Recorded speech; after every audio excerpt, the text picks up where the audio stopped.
Welcome, everyone. This is Denise, and you're on Universal Voice Radio with Drake, Tanaath, and Sunfire. And this is our, third installment of this, I think? Something like that. Yeah, something like that. Yeah, today if we keep this June up, we'll need to make a regular feature. Yeah, absolutely. We're so happy to have you girls with us, both of you. Aren't we, Drake?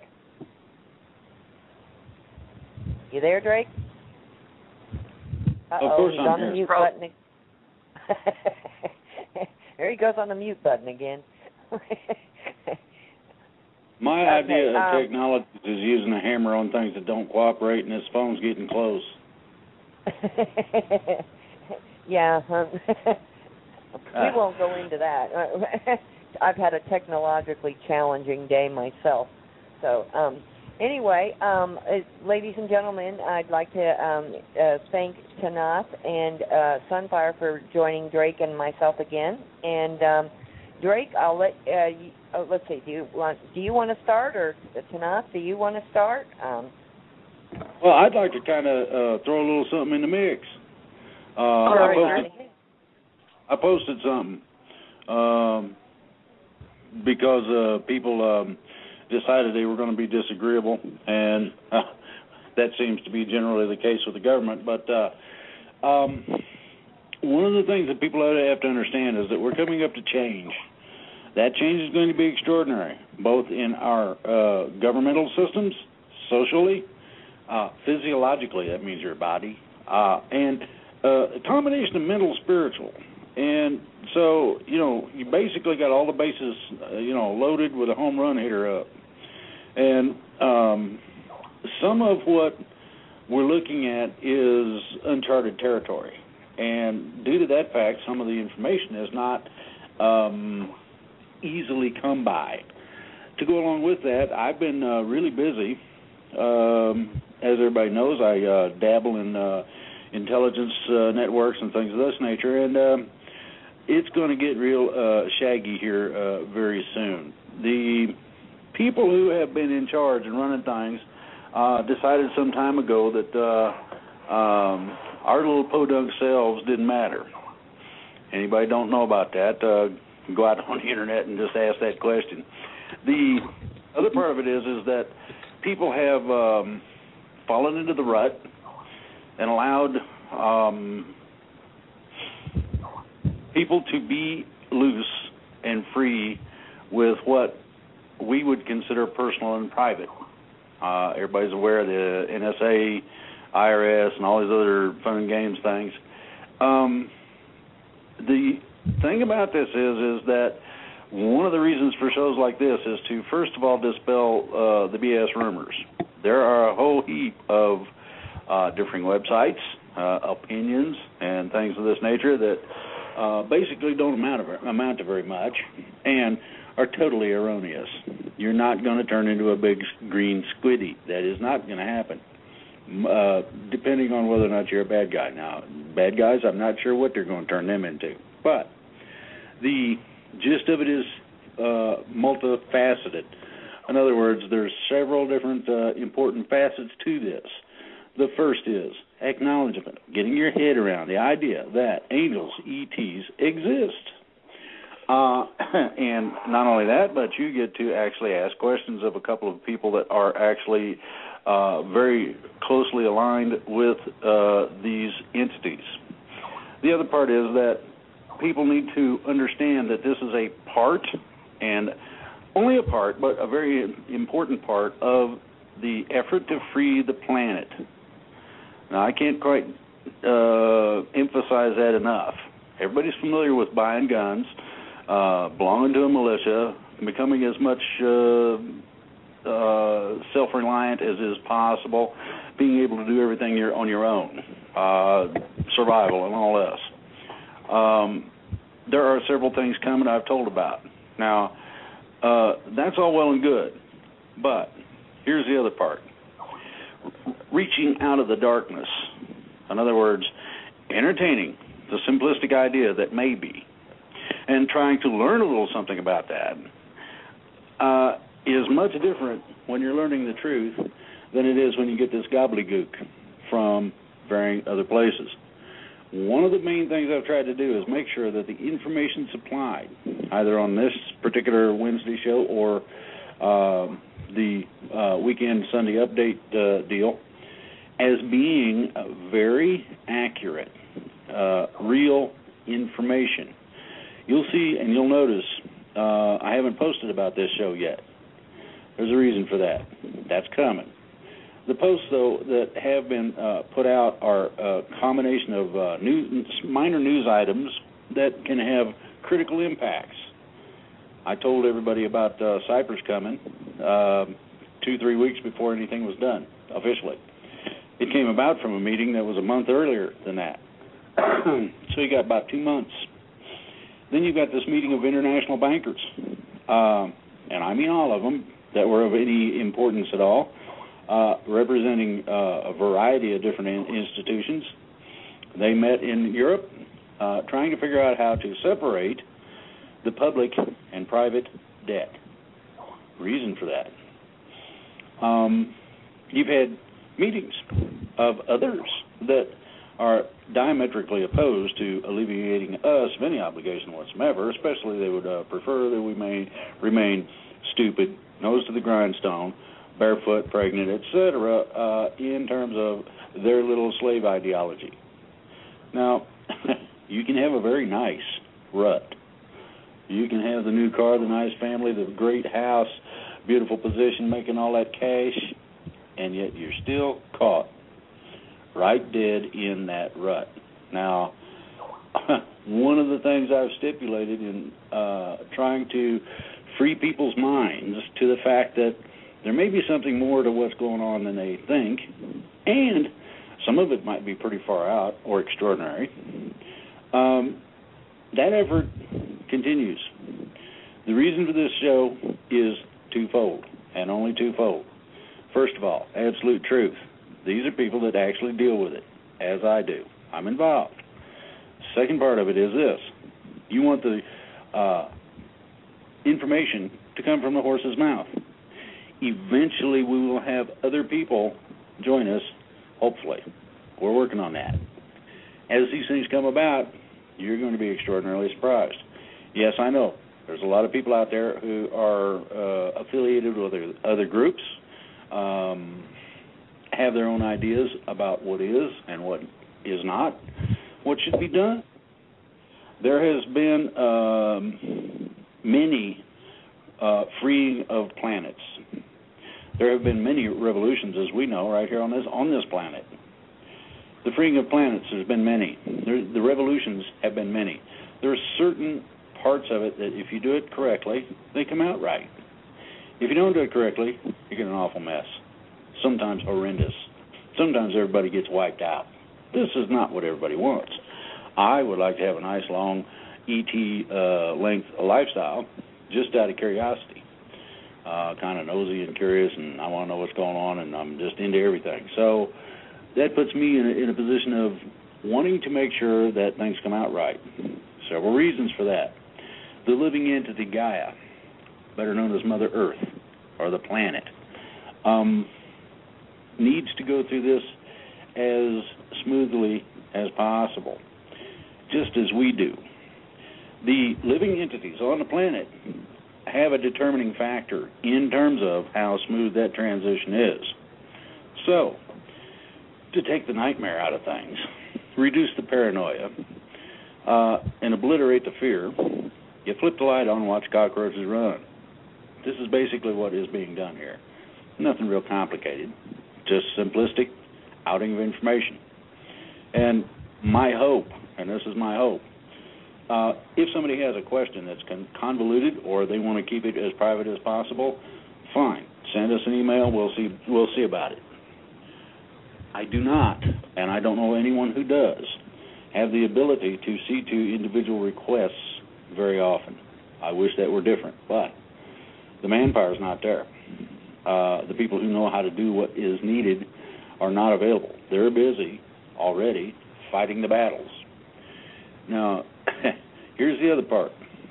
Everybody thinks this is going to be a golden era, a gaga land where you sit in your lotus position on the front lawn and go, that will come eventually for some people. However, in the meantime, we've got rather insidious, nasty whatevers out there that do not have our best intentions in mind. They want to see us stay in the rut, and this is the far out part, they would like to fill it in with some dirt just to make it difficult to walk.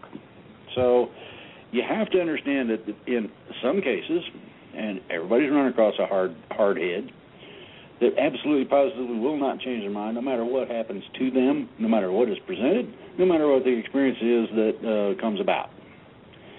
Some people are just like that. That's all there is to it. No big deal. However, when you are dealing with something that's adverse or against or opposite our existence, it starts getting serious. It becomes critical that you handle things correctly. And the information that's given to the general population so they know about some of this has to be correct. So what we would like to do is make sure that, there's some questions that are very basic, and they have not been asked and openly presented in terms of answers. That's always going to be the way of things. If you are serious about trying to get yourself together in terms of understanding spirituality, and you got belief systems out the wazoo, everybody's talking a little bit different tale. If you want to know the truth and you want to really find out about it, I suggest you get my book. It's on the website. It gives you some of the very basics. It does not direct you in any specific manner of doing things. It gives you all of the options pretty much. Sometimes people automatically fall over things. Most people have to work at it a little bit, and some harder than others. The ideology here is to wake you up to the facts, let you know how things can work, and it's a strictly simple mechanical kind of hit the nail on the head with a hammer. Nothing real extraordinary. Some of the concepts are difficult to get your head around, but they're also stated simply enough, anybody can do it. So what I'm looking to do is not direct this in any way, shape, or form, but just to give an introduction, an interlude, and some preparation for what you might be wanting to look at.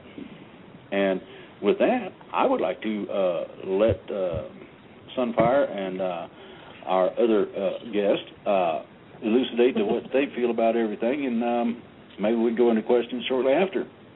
What y'all think? Thank you, Drake. I think that's a decent idea. That sounds good to me. So have you guys got any kind of introductory thing that you would like to present, or did I do enough of it? I think you did a pretty good job there, Drake. I think we can probably get to the questions. I think anybody who's joining us for this third show in a row probably knows who we are by now. If not, the shows are in the archives. Yeah, I agree. Let's get it. We'll give a quick recap. I'm Tanaath of the Silver Legion. Sunfire is a diplomat with the Galactic Federation of Planets. Yep. And these are people I work with, guys, in case anybody don't know that. Absolutely. And Sunfire, if you will talk closely into the mic, because sometimes we have a little bit of trouble hearing you real clearly, okay? I will do my best. Okay. All right. I guess we'll go ahead and get started, and I may have to step away for momentarily when my dinner is delivered. But if that's the case, we'll play a song, and I'll just, get my dinner delivered. Okay. All right. If we weigh little, what about the weight of someone's arm around your shoulders, or of their body on us, or the feeling of lifting a child? And what about hugs when we ascend? Will our touch go through the other person? What about lying in the grass in the sun and feeling the weight of our body on the earth? Will we be weightless? You won't be weightless. You'll still have some mass. You'll still be made up of matter. Matter itself will be made up differently from what it is now. It will have a different density. You will still be able to touch, to feel, to enjoy the grass, to enjoy the sun, to pick up a child, to enjoy the embrace of a loved one, to enjoy making love. all of those things will still be present. Okay. What about smells and weight and solidity of life? Will it all be ethereal? No, it won't all be ethereal. There will be smells. There are some that are, there still are smells. I can verify that. Anybody who's ever had a ghost smell, it definitely does still exist at that level. Yes, and taste and all that. If anything, instead of it being lessened, it'll be more enhanced and more distinct and more vibrant. And in addition, when you're touching other people, there's more of an exchange of energy that goes on. It's not as prosaic as touch in this world. It's more. There's more to it, right? Yeah. In addition to the touch, there's a great deal of information that comes along. If you're really good friends with someone and you give them a hug, you can tell their state of mind. You can tell how they're feeling emotionally. You can give them comfort. It's good. And this is where the concept of, and I know it's like something that's been said around for a long time, of touching souls with someone. That's where it comes from. It's and a lot of healing modalities use energy manipulation and touch. Okay. And I assume that farts will still smell, right? I don't know anybody who farts except for comic effect. We'll see what we can arrange. Okay. I'm sure Drake will still be able to clear a room if you need to. Cool. Okay, this is a question. I know this is I've seen this one or similar before. They're a little bit confused. Will there be babies, as in new babies being born just as we know it today, or just babies that existed before Ascension and stayed as babies? No, you can. There's still pregnancy. A lot of people still choose to gestate. A lot of people still choose to bear. You're not going to see women dying in childbirth. It's not going to be nearly as painful a process as it is down here. Okay, cool. There's, several modalities for producing kids, so. Right, they just couldn't wrap their heads around the idea of, manifesting a baby, or, they thought, well, does that mean, childbirth and everything is going away? Okay. No, some people manifest babies. Some people prefer to bear them and gestate them and give live birth. Some lay eggs. It all depends on the species, the individual, the culture, and, individual desires. Some people really, really, really like being pregnant. Okay. I've had some people accuse me of being hatched, too. Hey, I know plenty of nice people who are hatched. All right, here's one. I guess we won't need that bathroom in our home anymore. What are we going to use those little rooms for? I don't know, maybe showing guests, hey, we once used these. Can you believe this? Yeah, or maybe, you can always turn the extra space into a closet to store the stuff that you collect traveling around the galaxy, Yeah, you won't need it to store the clothes. You've got a replicator for that. I need more closet space myself. Okay. I don't think the ladies will understand not having to have a closet. I really don't think they're going to get that right away. I have been informed by my fiancé and my brother that if I was not dressed, I would run around in a sack. So I think I'm one of these people who, doesn't know what a closet is. Okay, let's see. My computer keeps dying and Skype freezing when your show starts. Is that an attack?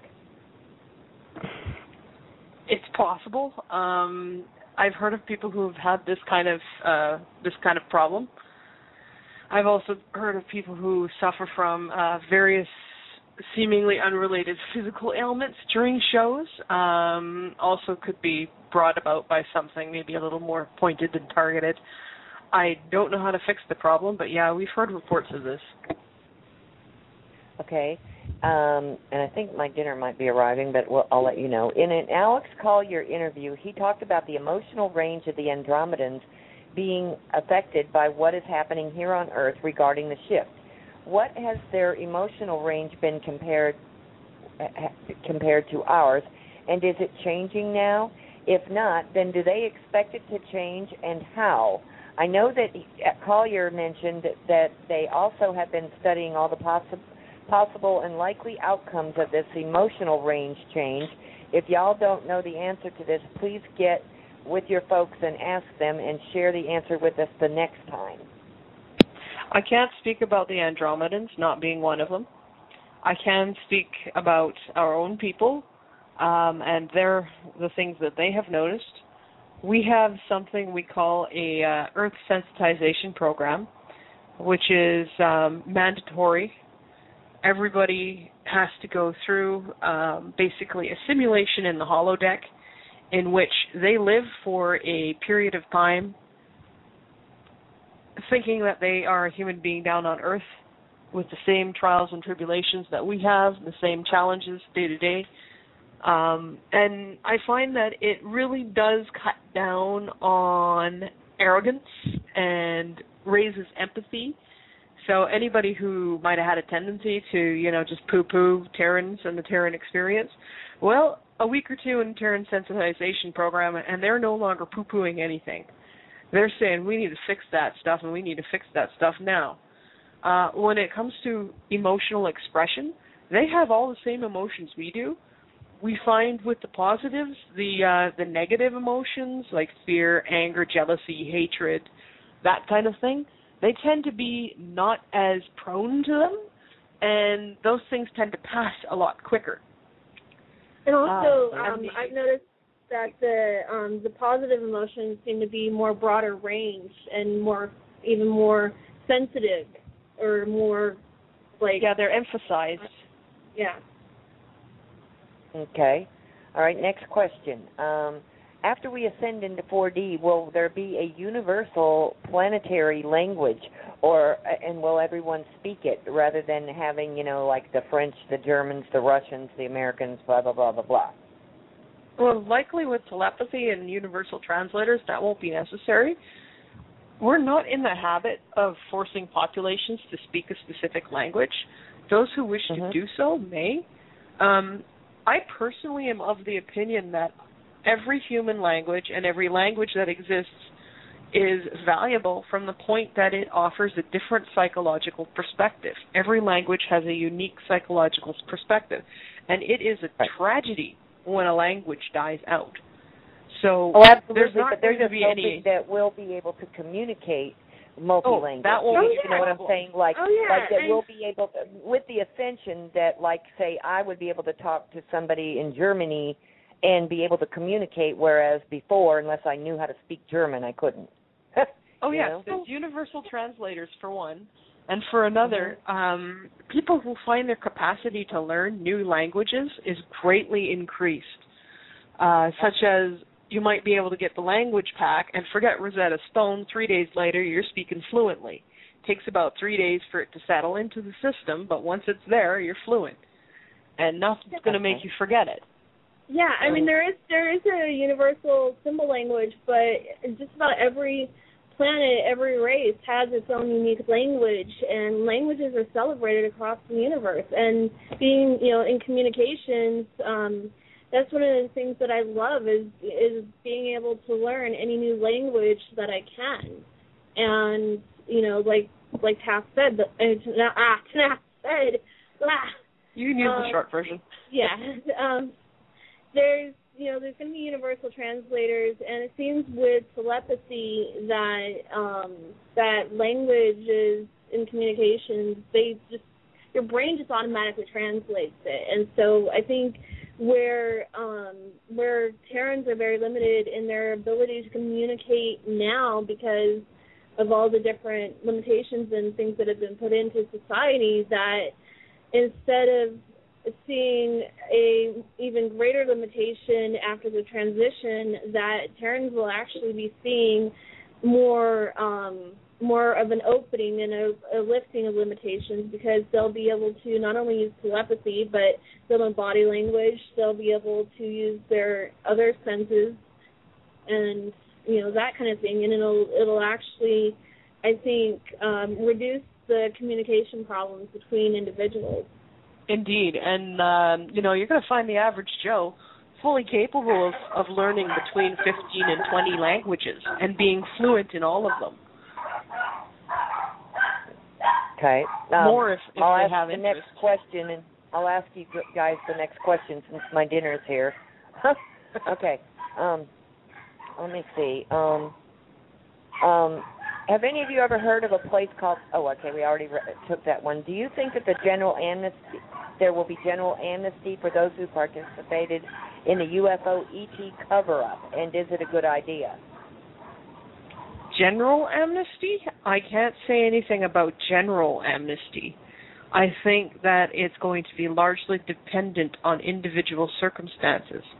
In a lot of cases, people did what they did out of fear of reprisals against their family, against themselves, out of fear of, maybe perhaps a genuine altruistic fear of if this gets out, there'll be widespread panic or whatever. It might have been misplaced, but there are those who were just doing it out of what they thought were genuine altruistic reasons or out of fear. In individual circumstances like that, amnesty may be appropriate. In the case of people who did this deliberately with the intent to harm humanity and harm this planet and harm Terrans on this planet, I don't think amnesty will be warranted. Right, agreed. Yeah, the Federation is, very much going to take each individual on a case-by-case basis. And this doesn't just stand for cover-up. This stands for everything. If there's mitigating circumstances, those things will be considered. If there aren't any, it's going to be a lot worse for individuals who willfully cause problems.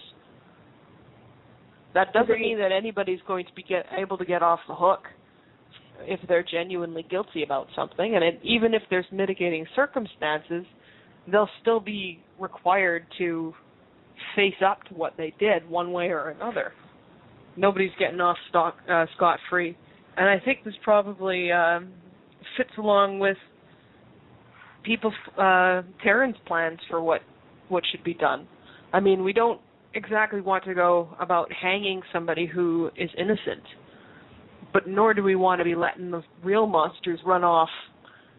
There's definitely not going to be a case like what you see now where whoever can afford the best lawyer or can buy off the justice system gets off scot-free no matter what they do. That won't be happening anymore. When you're dealing with species that are composed of almost entirely of telepaths, it's a heck of a lot harder to pull BS like that over people. Yeah, plus there's methods of preserving things that are thought to be destroyed. We have plenty of evidence preservation techniques that, and ways of knowing who's really telling the truth and who really isn't, that go far beyond what is here on Terra. Okay, good. Okay, I am back. Okay, next question is, okay, we read that one last week. Okay, last night I viewed a video that could change everything very quickly. It was Mr. Paul Hellyer, Canada's defense minister, and he was speaking to the Canadian Parliament, revealing the long-known truth about UFOs and how our governments have deceived the people about their existence. Hellyer is a man of great courage and a true visionary. He told of his long disbelief in UFOs, but finally realized the truth after studying documents over a 10-year period. He then revealed that extraterrestrials are here to help us and give us incredible technology that will bring health and cultural advancement to all of us. The Illuminati have hidden these technologies from us to keep us oppressed. When he advised that the ETs had solved the problem of cold fusion and free energy, I knew the ball game was over. Goodbye OPEC and the government lies. Drake and Company.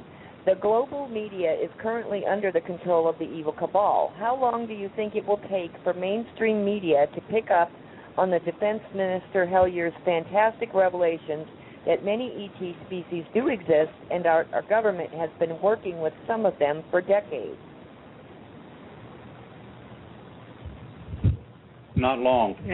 The realistic estimate that I've gotten from my people is somewhere in a matter of days.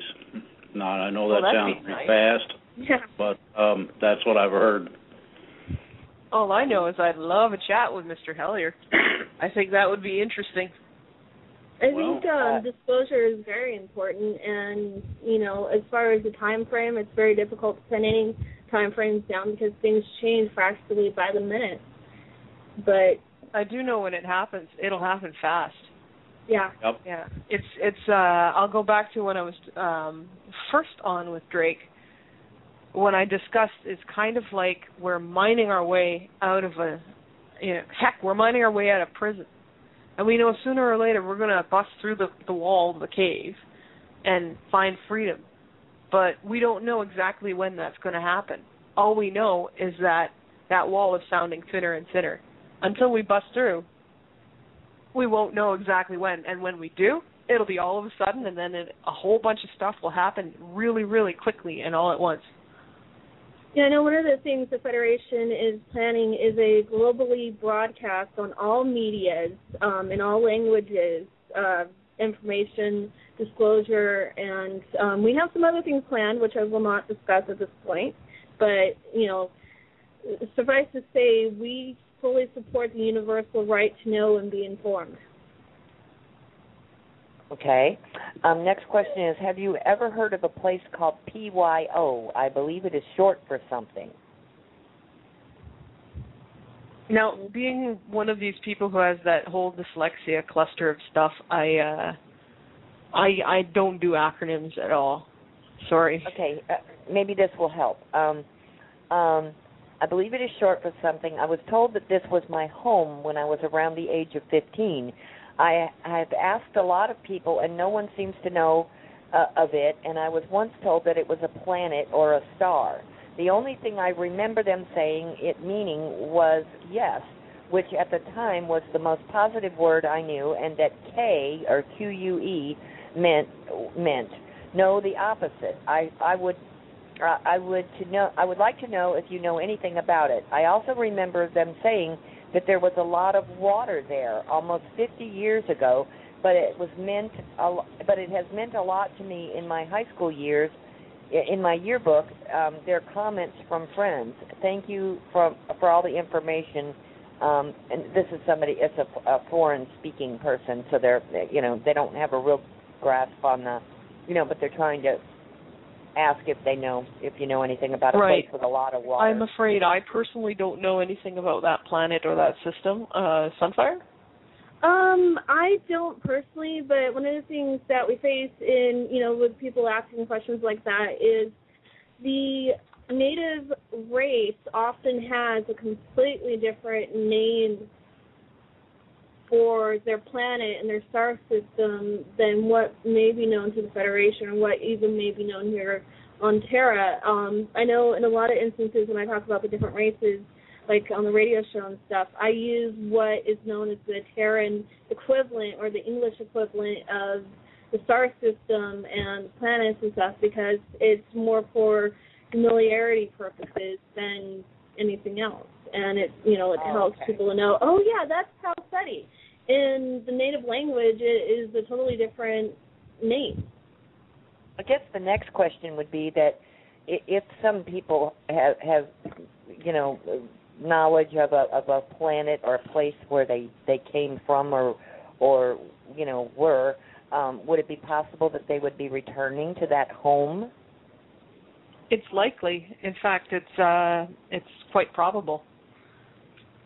Maybe not right away, but they'd have the option to resume that. If you are an incarnate, that is, if you are a person who is of non-Terran origin on this planet with a mission, likely you'll have the possibility or the potential to return home, usually after you've done whatever it was you came to do. Okay. Related to a Thor question that was asked, I think, on the last program, I wanted to ask these couple of questions. Does Valhalla, Valhalla, exist somewhere, and can we join in their feasts? Also, do we get to meet the Viking gods in 4D, in particular? Well, a lot Thor? of the Viking gods are actually members of the Silver Legion. They like us for some reason. I don't know if Valhalla is a place that people can visit. If it's imagined, it can exist somewhere, but I don't know if it's a place you can visit. You'd have to ask them. This person's wanting to meet Thor. Yeah. Oh yeah, he's a great guy. I like him. It's fun to do sparring matches with him. Okay. All right. Next question. I thought the ETs were going to step in if the Earth was going to be destroyed. It seems as though it is happening. Deepwater Horizon, Fukushima, chemtrails, GMO crops, destruction of the bees, and everything. Can we invite them in now? It seems as if the cabal is going to destroy the planet quicker than it can be saved.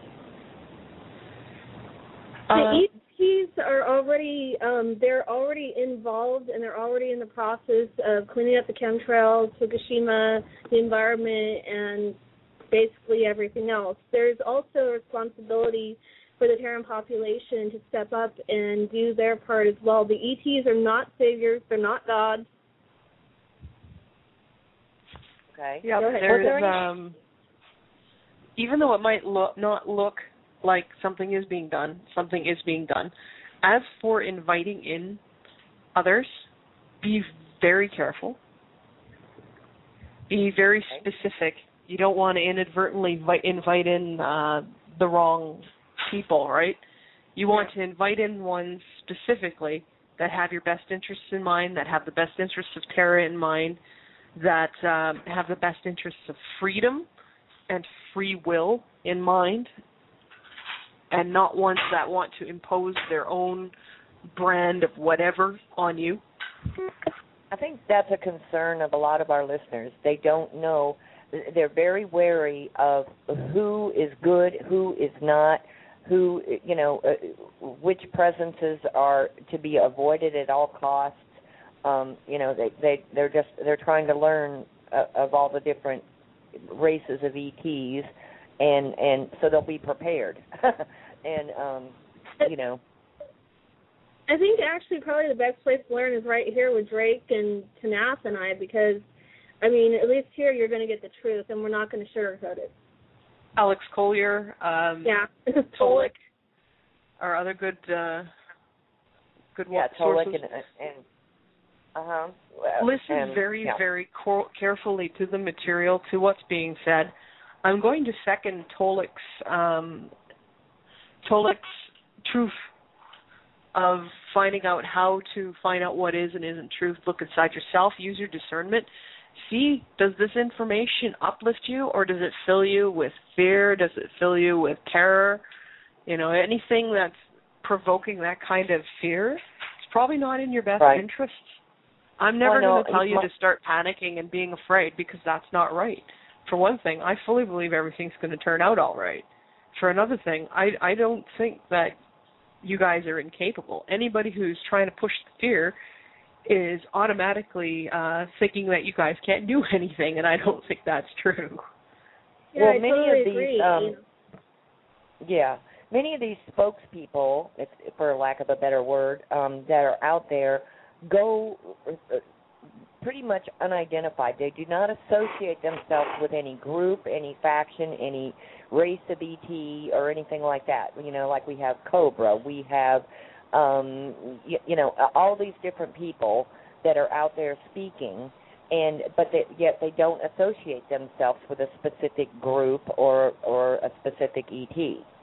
And so people are they Galactic Federation of Light? Are they Galactic Federation of Planets? Who are they, and who do they represent? And that's a big question for a lot of people. We get that all the time. That, and the flip side of that is the ones who claim all kinds of hierarchy and authority. Council of this, Grand Council of that, all of the Andromeda Council is one thing, because they don't claim authority over you. The Galactic Federation of Planets does not claim authority over you.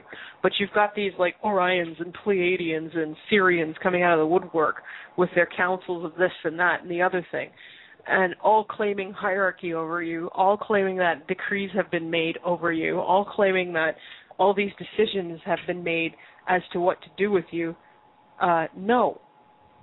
A lot of these apparati don't exist, for one thing, and for another thing, you're not subject to anybody's decrees but your own. Mhm. I totally agree. And I mean, when it comes to, these things where they're like, Pleiadian this, Andromeda that, Orion this, Orion that, stop and ask, okay, to come from the Orion constellation, which is a big constellation, what star system do you come from? Just because somebody says they're Pleiadian doesn't mean they're a positive. The same thing with the Orions, and, the Andromeda galaxy is a huge galaxy and a constellation. Indeed. It's, you've got any number of potential weasels in there using those terms as weasel words to get by your defenses. Again, if they're issuing decrees, if they're issuing proclamations over you that involve your life and your existence on this planet, what gave them that right? Absolutely nothing. This planet is intended to be a free and sovereign, self-governed planet governed by Terrans, not by anyone else. You can choose whether or not you wish to participate in any of the number of intergalactic and galactic organizations, but you will be self-governed even if you do so. If you participate in the Galactic Federation of Planets, you will still remain self-governed.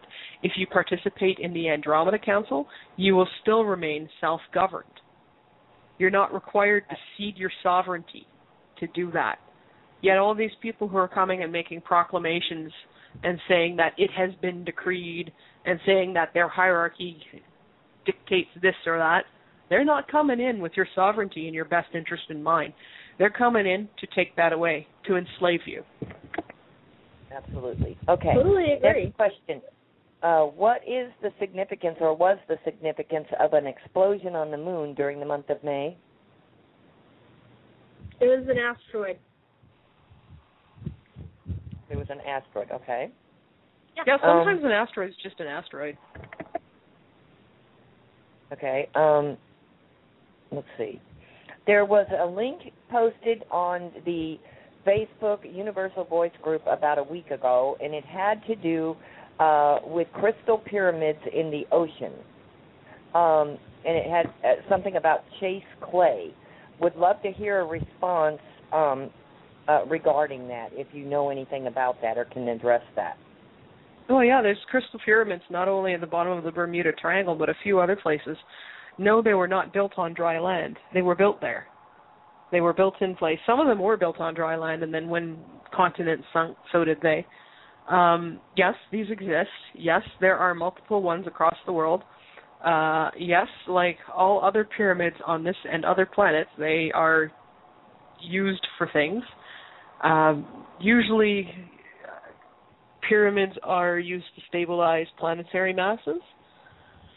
They can also be used for healing, for energetic balancing, for transportation, for communication, for all kinds of things. We actually are still finding out all the things that you can use pyramids for. Okay. Okay. Is the Earth truly going into a new golden age? This is one thing, you know what? I believe yes, it is. However, this is not something that happens automatically.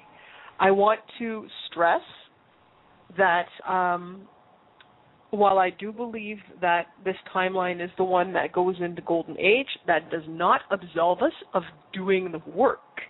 If we don't do the work, there will be no Golden Age. So just because we're supposed to go to a Golden Age isn't an excuse to sit on your duff and say everything's going to solve itself. If you feel called to fix a particular problem or contribute in a certain way, follow that. Don't just sit there. Okay. For Tanaath, Drake, or Sunfire, or any of you, what is a singularity? This term has been thrown around a lot in many circles, and I've never gotten an answer that has made sense. I've usually used it to refer to a black hole or other gravitic point like that. Yeah, generally speaking, it is part of a black hole. It's in quantum. Drake, you want to go for this one? I mean, because I know about point singularity weapons. I know about singularities as far as black holes and white holes, but I'm not... Singularity drives. Yeah. And I also know about another thing referred to as the singularity, which is, I guess, they're thinking of sort of the quantum leap point or the paradigm shift point where AI or computers and electronics will become sentient. Yes. Do you want to go for explaining? Did you want more information on that? It's complicated. All right. Now, to make it simple is fairly easy. Think about a complete circuit. Usually takes two wires, positive and negative pole on a battery, and when you put them together, it either overheats the wire or runs the battery down or turns the light on or whatever. A singularity is a combination of both positive and negative poles at the same time into a singular pole. Everybody has trouble getting their head around that because it is not real simple, but it's easy enough to explain. The fun begins when you understand that a singularity can be a gravitational pole, and the people at CERN, the Great Collider, have been playing games with that for a while. You also have the capability of using this for a combination of different uses, one of those being a power supply. And I'm not talking about the regular electrical kind of power necessarily. There are other forms of power. Anybody who has seen the space shuttle come into our atmosphere has noticed the plasma on the wings. Okay, well, that is a direct reflection of a type of power that is capable of being used if you know how to produce it. If you want to get into the fun and games, take a piece of pipe, put dirt in it right out of the garden, squeeze it, and you get what's known as a piezoelectric effect, meaning that when you squeeze it, it produces electricity. You have the same thing true in terms of a gravitational field. The positive and negative attraction of something flowing through matter is very simple. If you have something that is a pull or conductance on one end and a propagation or push, that's the way we make electricity, on the other, you can create speeds that are extraordinary in their velocities. We're just now beginning to break the surface loose on beginning to understand. So until such time as we start getting these little bridges between what we've been dumbed down to in science and what is the real fact of things, until those bridges start appearing, and they will, you're going to have problems dealing with the idea that things are not what they seem to be. If somebody wants to know, go online, Google electronic and atomic exceptions to laws of physics. And if you can stand the mathematics, there's a whole load in there. Now, there's another part to this, and it goes to the basic structure, the pattern of matter. Right now, we are in a carbonite or carbonistic or carbonal pattern. In other words, carbon in its essence is one of the bases of what 3D is. This will shift more towards crystalline. Now, people know, anybody that has been a Boy Scout, anybody that's done electronics knows about the crystal radio. How does that work?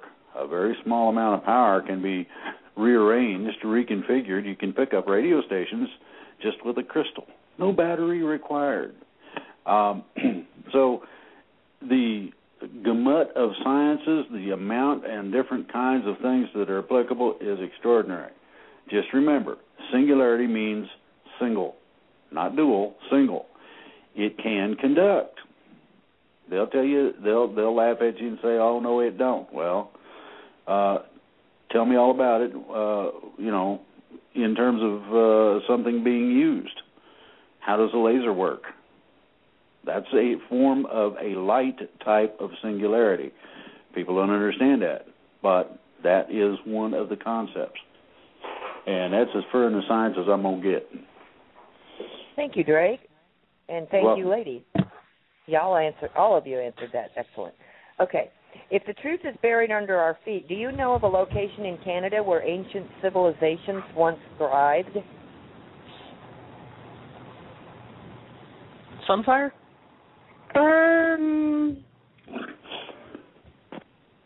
I'm thinking, not off the top of my head. I know that that there's some on the coast near British Columbia, Canada, that were, trying to think here, a satellite substation of New Pacifica, but I don't know the exact coordinates. There's another place. You go two-thirds north. Go two-thirds north in the center of the grasslands between the Rocky Mountains and the Appalachians. When you get to the point of two-thirds of the way through the body of Canada, either left or right is the direct direction. Well, just before and just at the mountains, you're going to find entrances, you're going to find hieroglyphs and a whole bunch of stuff. Okay? There's also Nahanni Park in the Northwest Territory. Nahanni Park and the Nahanni River, it has an age-old reputation for, well, if you go in there, you're going to lose your head, literally. Okay. Next question. Terry Cassidy interviewed James Casbolt and another so-called super soldier who said that Obama, currently in office, is a clone, and that as we go about rounding up those responsible for all of their misdeeds, how are we going to go about arresting the real person and not the clone? We actually have methods of detecting the difference between clones and the real people. When it comes to arresting the real person over the clone, you better make sure it's the real person who committed the crime, not the clone, because executing or arresting somebody for the crimes of a clone is a crime itself. They're not to blame for what a puppet has done in their name. Agreed.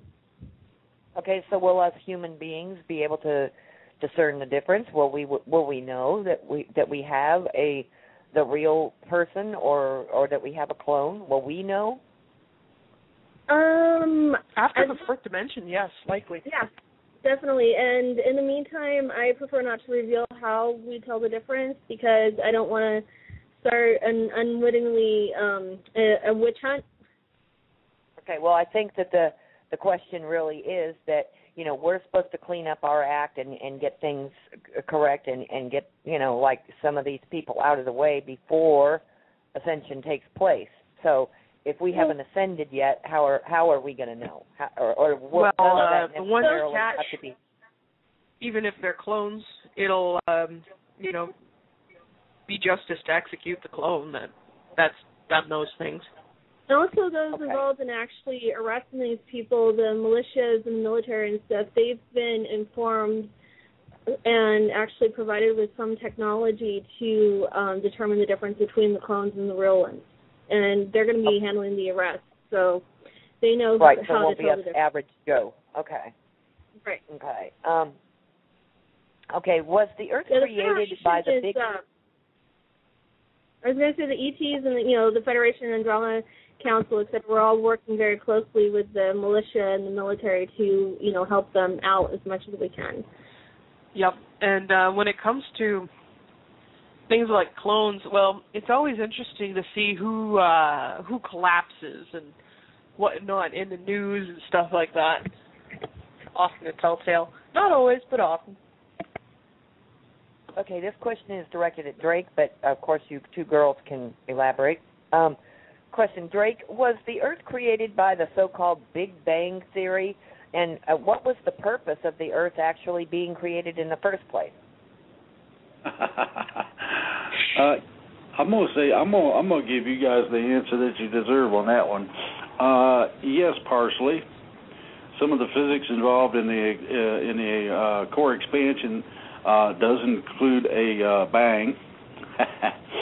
The Earth was artificially created, and it was created to be an individual sovereign planet.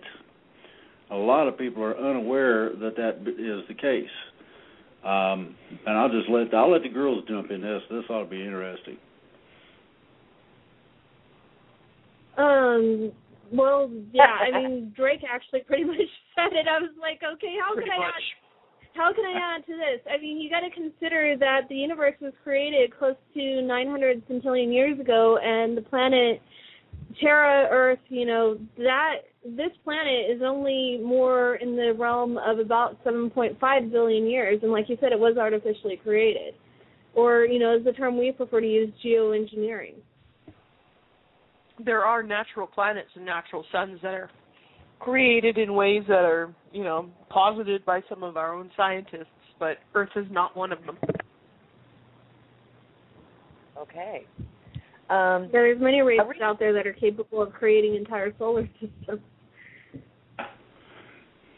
Okay. A recent video on the Germans exploring under the North Pole decades ago translates some of the writings that were found. One said that there's a huge planet 3 times the size of Earth which rotates clockwise around the sun every 3,600 years. When this large planet enters the plane of rotation of planets in our solar system, the results are very powerful electromagnetic vortex on the Earth, causing terrible disasters, worldwide floods, death of civilizations on the Earth's surface, etc. The Pacific Ocean will have major tsunamis 7 kilos high at speeds of over thousands of kilos an hour. It's due again supposedly in the year 2014.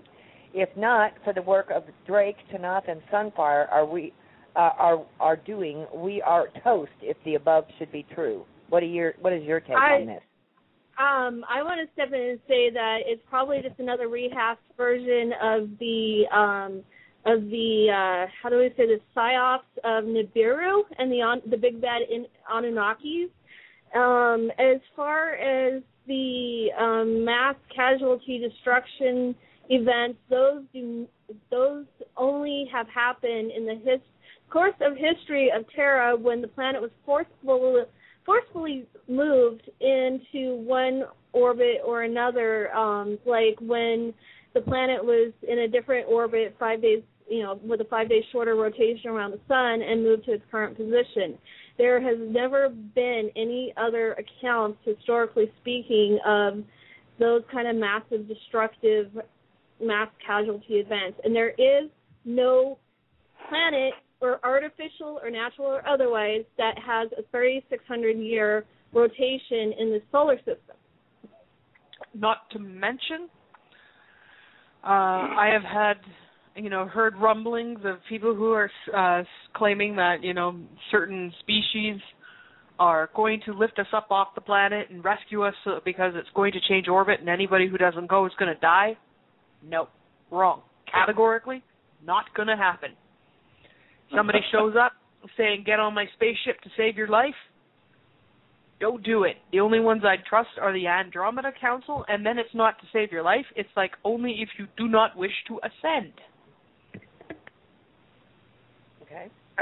What are the main functions of pyramids, and are they based on all planets all over the universe, or just on Earth?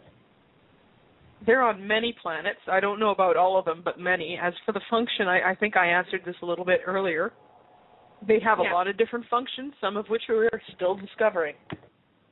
Yeah. Yeah, some of these questions have been held over from weeks past, ladies, and so I apologize. Okay. I mean, I've got 17 pages of questions. Okay, if that's any indicator. Okay. Is there a huge amount of hidden gold anywhere, and how will it retain its value when people move to sell it? Won't supply and demand just mean a far lower price?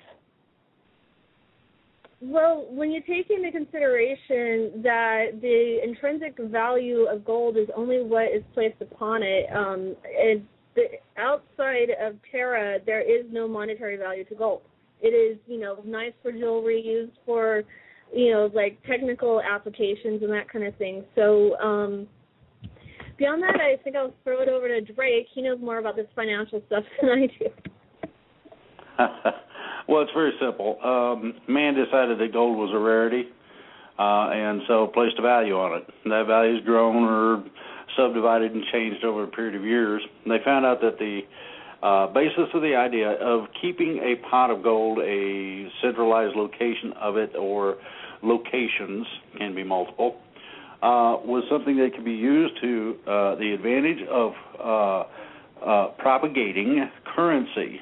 That's done through an agreement. In other words, it's a simple contract that you're leasing or buying a certain amount of gold. That is then rendered to a large bank in the form of gold certificates. Those certificates then are monetized into dollars, yen, rubles, or whatever. And that's the basis for your currency. The interesting part is that in reality, currency doesn't have any value. It's a piece of real fancy paper. I mean, it's there's probably expense involved, but other than that, it doesn't have any value. And if everybody would really think, and I'm going to throw a little reality in the mix, if everybody really think about it, what do you got to have? You have to have some kind of shelter and clothing from elements. You have to have water to drink and food to eat.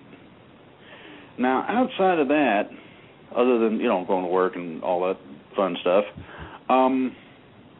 what is it that gold can do for you? You can't eat it. I understand it's not really good for you when you go chomping on it. The paper money used to be used for wallpaper, butt wipe, and a few other things. They used it for fuel in Germany when I got to 1 trillion marks for a loaf of bread. This is the reason behind the idea that a moneyless or cashless society is not all that difficult to do, to come about. And it accomplishes a bunch of things.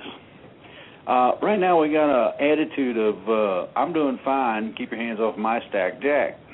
And I make so much. Oh, I make more than you do. Well, does that mean I'm lesser than that? But the standard of looking at the value of an individual has been equated to commerce and or money. So we have a screwed up society. You got a bunch of young people that don't believe there's a future because of all this ring around the rosy and rigmarole. You teach them things in school that they can't use when they go outside the door of it. You do not get them ready to be a self-sufficient or productive human being because few people are teaching the work ethic, actually enforcing it with their children. Few people are seeing that the value between human beings, and I mean that literally, and I'm not talking about just your spouse, I'm talking about everybody you meet, everybody you deal with, is thousands of times more valuable than anything you can, I got a diamond, or wow, look at the gold I found. It don't equate. You can't buy love. Pretty simple. A lot of rich people are so miserable for two reasons. They were brought up to watch their riches. And when you watch your riches, you don't have time to learn how to be a human being. You do not learn your social intercourse limitations and unlimitations and how to make friends and how to go have a good time with nothing at all. And so the core value system has been skewered, has been screwed up. I'll say this very, very realistically. We have a generation of children right now that don't believe that any of it's going, that they're not going to live, that it don't matter. Blast off into space and don't worry about it. So you've got problems with drugs, alcohol, don't care, and other things. And I hope some young people are listening, because we are about to pop a door on Pandora's box of a future that's almost as unlimited as a time machine, almost as big as the whole of the galaxy, maybe even the universe. How much fun could you have tooling around out there? What could you discover to be used that might be of advantage to everybody? What grouping of people, just like Star Trek, could you discover that would be really awesome, that you'd like to spend time with them, to learn about them, to exchange views and values? What's the limitation on advanced technology? So, when we get these things in the correct perspective, you find that riches don't mean squat. I'd rather lay up my treasures in the heart of another human being that appreciates my care for them. The essence of that cannot be matched. The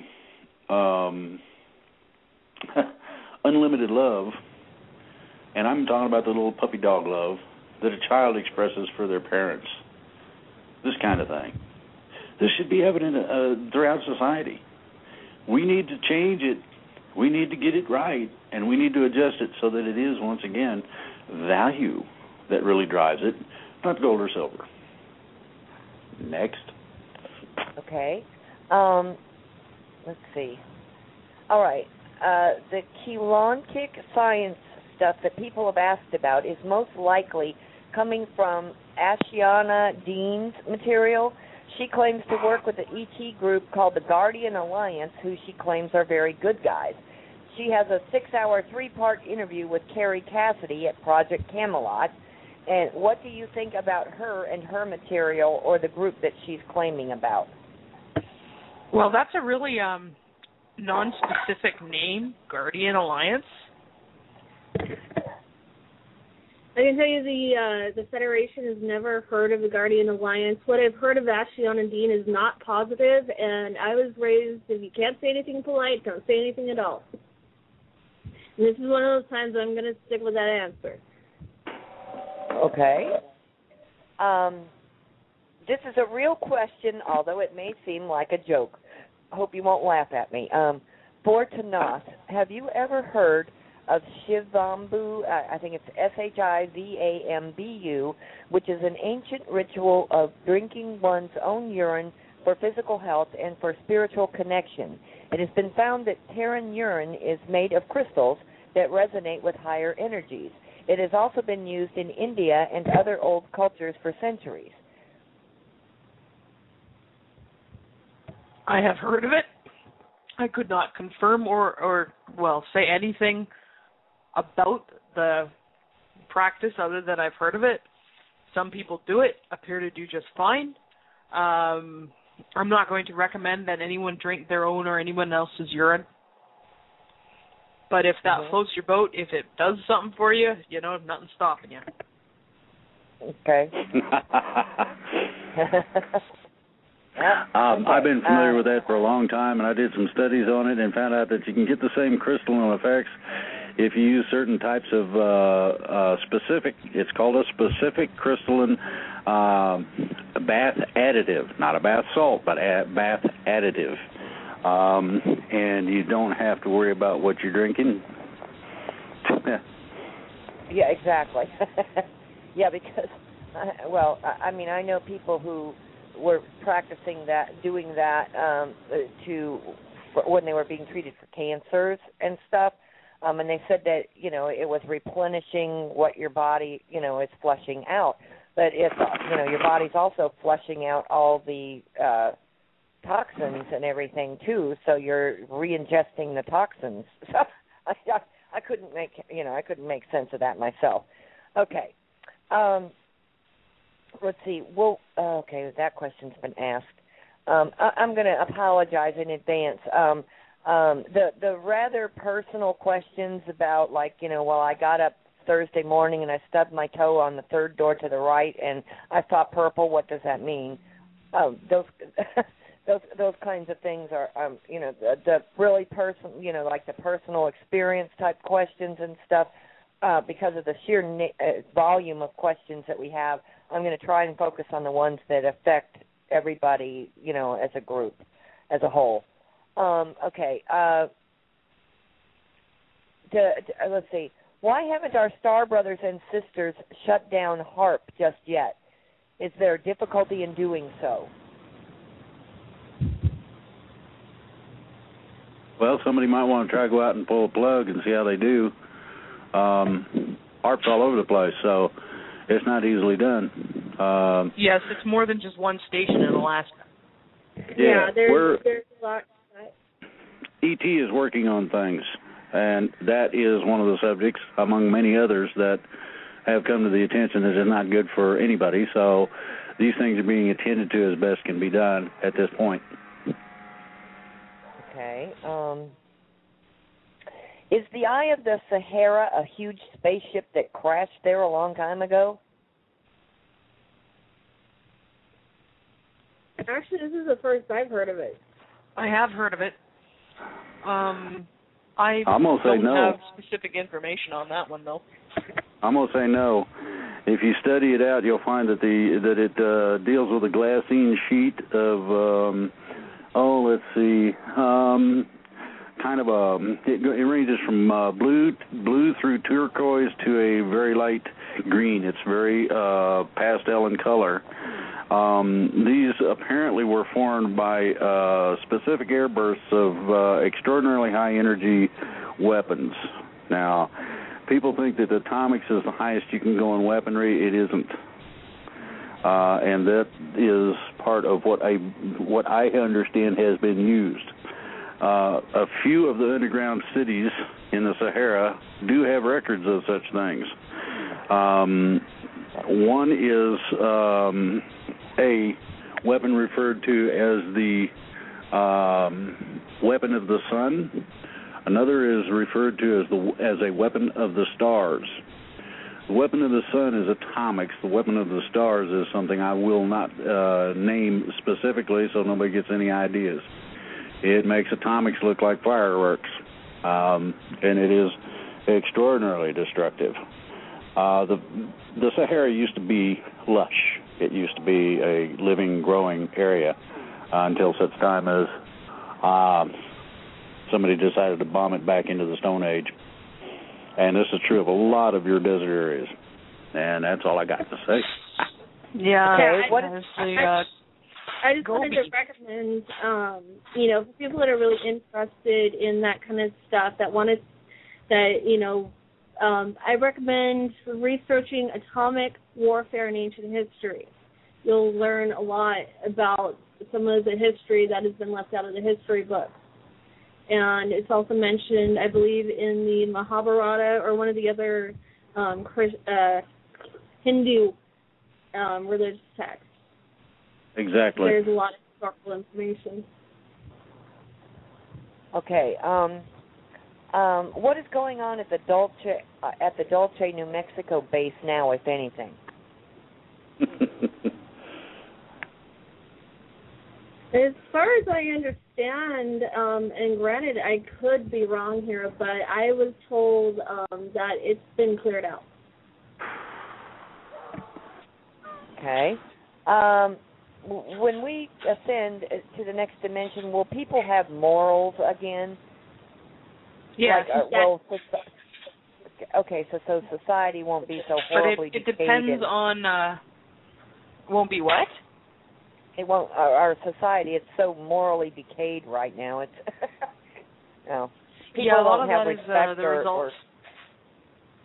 yeah. A lot of that is the result of basically a coordinated attack on civilization through the use of media, through the use of what I guess you could call the collective consciousness or the collective unconsciousness in this regards. A psychological and sociological attack designed to produce a society where, at least in public, we don't have much of a moral compass. I think you will find that individuals still have much of this. It just doesn't appear that way in the media and in the news. I would also say that some things that are considered within the realm of morality are not going to be something that you're going to see a resurgence of, and this includes a lot of the repressive ideologies of surrounding human interaction, particularly in terms of relationships and children and child rearing and stuff like that. Sex is not legislated in the fourth dimension in positive societies. It doesn't matter who you fall in love with or who you make a family with. Those kinds of things aren't legislated, because pregnancy is largely a voluntary issue as opposed to an involuntary issue. You don't have things like unprepared mothers starting too young, and society's generally venomous hate on them for that. Yep. Okay. Yup. All right. Let's see.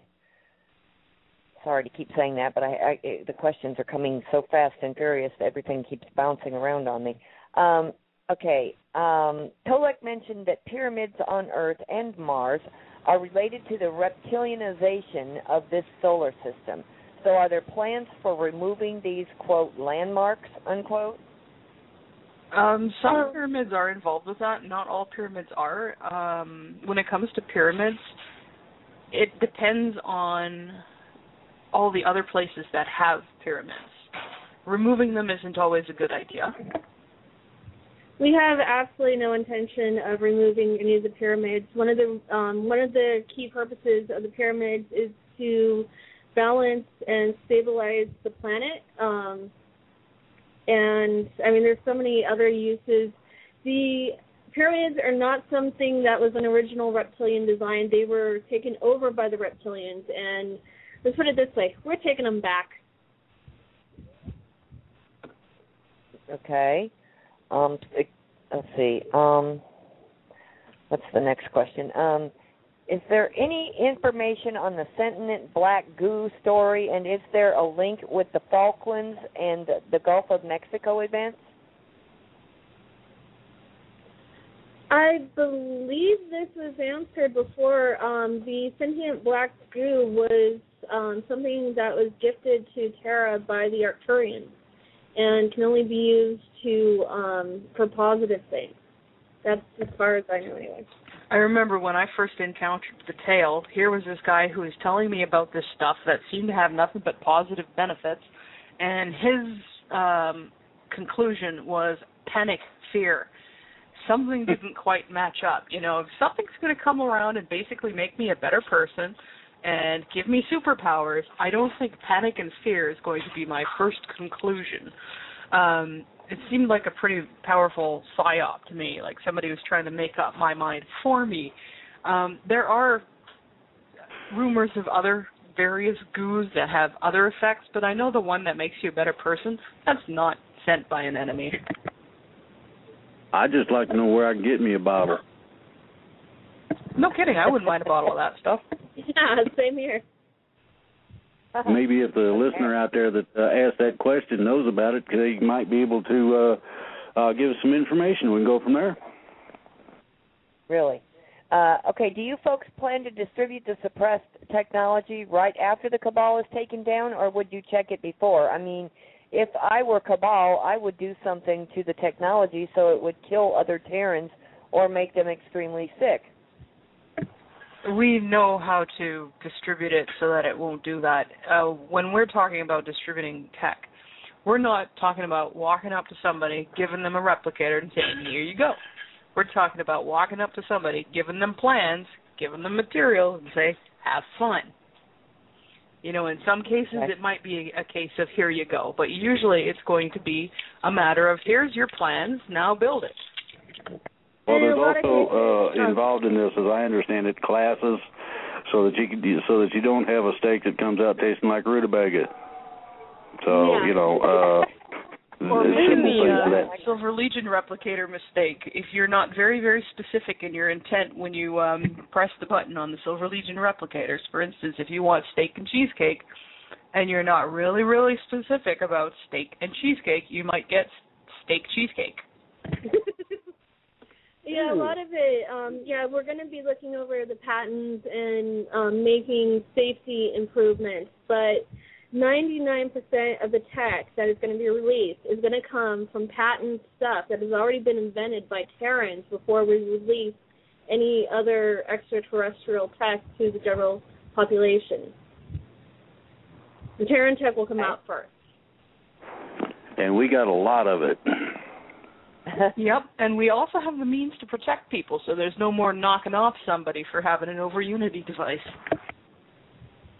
Now, there's something that people don't know, and I'll put this into the mix. Part of the releasement of the collateral accounts will deal with funding and making sure that manufacture of things of this nature is available so that people can have the technology. Okay? Okay. I know one of the things that, people I've seen just getting really upset over is all these patents that are being made up in the U.S. government and several other places claiming ownership over people's DNA, genetics, soul, all this other stuff. The Federation intends to completely remove and destroy those patents because we do not believe that anybody but the individual self should have any claim of ownership over, their own body. And when it comes to ownership of ideas, because of the nature of information itself, we do not believe in the ownership of ideas. The way ideas travel is if it occurred to you, it can occur to others. You do not own that idea, even if you are the first one recorded to write it down or express it. And if you aren't the one to record it, write it down, and you still had it, it'll move on to somebody who will do something about it. Ideas spread. They don't use, I guess you could say, conventional methods to spread either. They use quantum methods to spread. And the other part is that no entity known that I know of is allowed to have, quote, ownership of life in any of its diverse forms. Yep. So therefore, indeed. I buy Monsanto, among others. Yeah, no kidding. Yay. We really don't like Monsanto. Yeah, actually, so you guys should keep your eyes out for Monsanto-based crop field circles. Yep. I've heard that the ETs are going to start having some fun with the GMO crop fields quite soon. Yeah. I've been posting a bunch of stuff on our Facebook page about Monsanto, and I think everybody needs to take a look. If you haven't, get on there and take a look. It's in there. Mm-hmm. I knew Monsanto was a dirty word back in the early 2000s. I'm Canadian. I grew up on a farm. Mm-hmm. It's largely because of entities like Cargill, which is a Monsanto subsidiary, that we have things like Mad Cow. I knew a dairy farmer who, after the feed ban in Canada, sent feed back twice because he could smell blood in the feed. This was after the ban on blood and animal products in bovine feed. Mm-hmm. So don't blame the farmers when a case comes up. Blame Monsanto. They're the ones who are supplying the feed.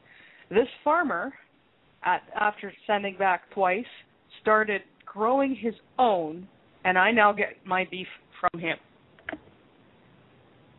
Mm-hmm. Yeah, people don't understand. For God's sakes, get out and use your weed eater Because if you are using Roundup to edge your yard or whatever, you're putting Agent Orange in your yard in a bottle. Well, Not see, to that's mention- allergic to it. Not to mention dandelions are incredibly healthy. Absolutely. And you keep the weeds and the heck with the GMO grass. Okay? All right. Let's see. What is the reality of intention/visualization? I have been trying this with little success, it would seem. Is this simply not feasible in a 3D environment to some people? I would say more in a 3D Terran environment. There's been a lot put in place by the bad guys, the Cabal, the Reptoids and all that, to either completely block or slow down to a significant snail crawl any, ability that would be natural or otherwise to 3D humans to be able to use their visualization and manifestation abilities that should actually be natural to them. Furthermore, it's pointed. It's a lot harder to manifest positive here than it is to manifest negative. You can have basically free reign on manifesting your own hell. Okay. All right. Question for Tanaath. According to the information you have given, I guess I would be considered to be an incarnate or interdimensional, being that has been here in another life in the past.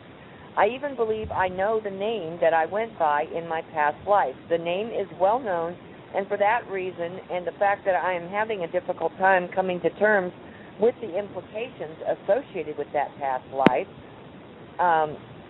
I will not mention that name at this time. However, I've experienced things in this life that I cannot explain, and I know of no one who can give me any information on the subject. For example, as crazy as this sounds, I've been shot in the head 3 different times at point-blank range, twice by law enforcement officers several hours apart. The first time at the time of my arrest, and the second was several hours later while in the jail by a different officer. The third time was after I had been bailed out by a group who had heard of the incident and had to prove it to themselves. I saw the holes. I have watched the bloody thick goo run down my back and shoulder as I sat in the cop car. The officers were freaking out, to say the least. Another time, in a different jail, intent on harming no one, I challenged the booking staff and was tased 3 to 5 times with absolutely no effect at all. No one was harmed, including myself. I'm challenging the powers that be. Challenging the powers that be seems to be a running theme from my past life into this one. There are, however, things that I have come to believe are more or less calling cards or identifiers. If it should be possible that I could discuss this at length with you, I would love to. But for now, could you give me any insight at all as to those experiences and their possible meanings? Okay, so there's a few things to address in this. First of all, yes, some of us who are incarnated have been famous people in the past. A lot of times people who have been somebody well-known in Terran history or Terran mythology don't like to talk about it because the first thing they get is accused of delusion. So I understand not wanting to out yourself. I too have a more famous name that I don't use and I will not discuss casually. When it comes to your propensity to get in and out of life-threatening situations, all I can say is it sounds like on one hand, somebody really wants you out of the picture, and on another hand, somebody really wants you in it, possibly even yourself. So, don't tempt fate. I wouldn't try to test this, but you've clearly got something looking out for you, and you're clearly a high priority target for whatever reason. You can contact me on my website. There's a little button at the bottom of the homepage. Don't give me your life story in your first post because the widget that keeps out the spam makes emails nearly unreadable, and if emails are nearly unreadable, I won't respond to them. They'll get put down on the priority list until I forget about them. So keep it short and introductory, and then once we have, stuff that can be text edited nicely, then we can have a dialogue. And that's on what website? That's my silverlegion.org website. Okay. www.silverlegion.org. That's silver as in the metal, legion as in many. And it's an .org, not a .com. Okay. Yeah, I will apologize to people. I am not good at emails right now. I have simply gotten too many, and I've simply had too many things going on with this work and in my own regular mundane life that I can't keep up with emails. So I'll do my best, but honestly, there's a lot I just can't respond to these days. Okay. Thank you, Tanaath. Let's see. I have a question I would like to submit to Tanaath and Sunfire and Drake. It is open to anyone for their thoughts, and it is with respect to human relationships of the romantic partnership kind. I cannot cite my recent I can cite my recent experience briefly as an example. I'm deeply confused with regard to finding the right partner, having been deeply hurt on a few occasions. If it is true that I am a sensitive soul and do not enter into a relationship unless I have a strong positive feeling for the other person. 6 months ago, however, I met someone via the Internet for whom I have had a very positive feelings about as soon as we met in person, and these feelings were reciprocated. I saw also a number of highly encouraging signs around this time with respect to potential relationships, even so far as to say that this person was, I thought, the one for me. After 1 month of a friendship, we became a couple. The first 2 months of the relationships went very well, with issues surfacing in the last 2 months. I was then unceremoniously and very suspiciously dumped, and I'm still very upset and confused by the whole situation. I know it's only natural that you get to know a person over time, and you're on your best behavior, and it eventually wears off. But it is something that doesn't quite add up for this one with me. I have been told that I was not meant to be single in this lifetime, and that I was not seen as a solo operator. At age 38, I'm starting to feel like I might have missed my boat. I wouldn't worry about that, especially if the timing is right according to the Andromeda Council. You got a lot more time in which to think about this in this lifetime than, 38 and up. So when it comes to that, don't worry. You'll meet them eventually. Mm-hmm. I just thought it was important to add that in there. Right. You're going to meet them eventually. Right. Okay. And you don't need to worry about not being in the prime meat market age group anymore. For one thing, Gotcha. Love is not defined by age. Not Correct. In any way, shape, or form. I've known people on Terra here who have met their one and only in their 70s and 80s and had wonderful relationships. But if you stay on this planet and you become fourth dimensional, you're going to have at least a couple thousand years in which to think about this. And relationships become a lot easier up there. There's a lot less of this dancing around wondering what the real person is really like. What you see is oftentimes what you get. Mm-hmm. As for your relationship, without knowing any of the details, and I'm not a relationship counselor. I don't really want to be involved in it. I can't say anything about why it might have happened the way it did. Okay. All right. They were basically the point. The gist of the question was, if I'm ever able to speak to my ex-partner again, I hope that once we transition into 4D, that amends could be made, and I will know the truth once and for all.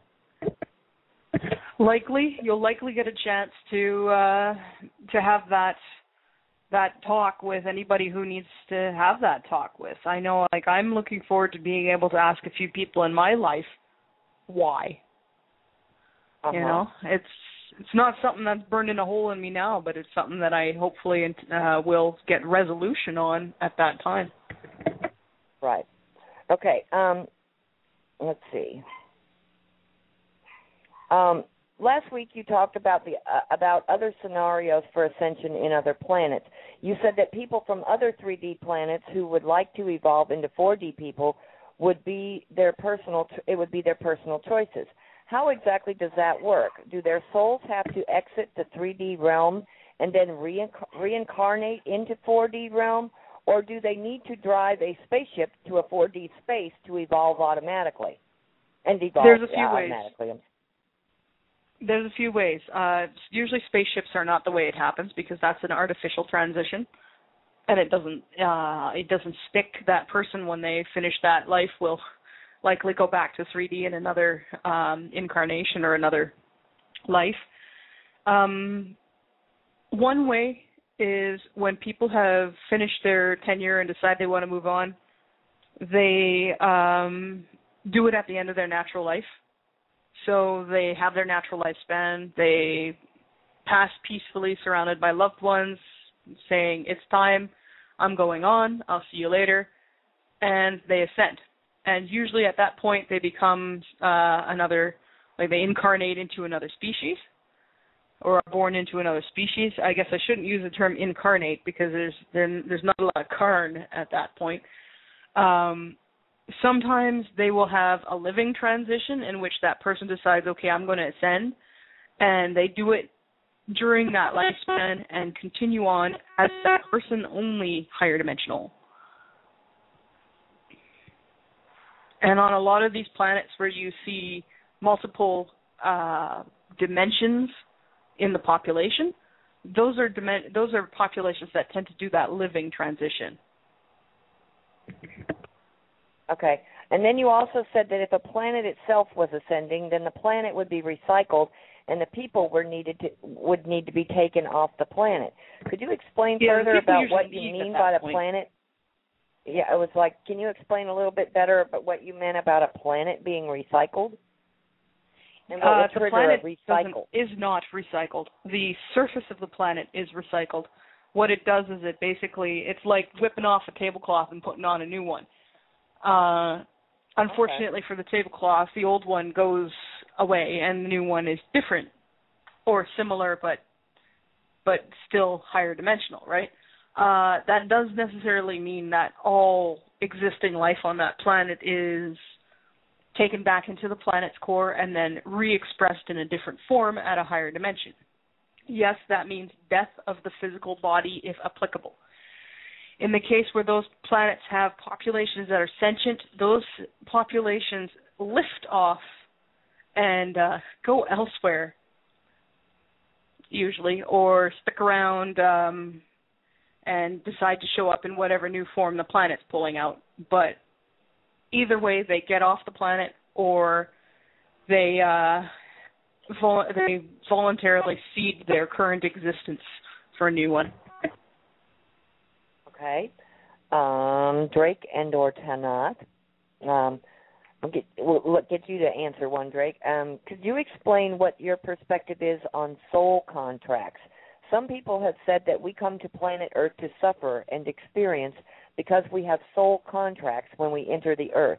Does that mean that the Illuminati and the Vatican are justified to abuse, torture, and kill innocent children because the souls of these children have signed the soul contract of being abused, tortured, and or killed?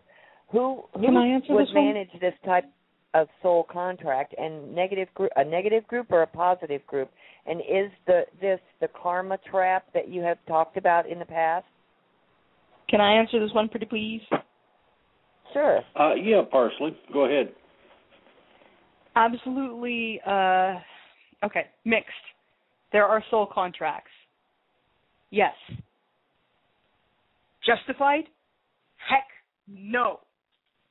Nothing like that is justified by these soul contracts.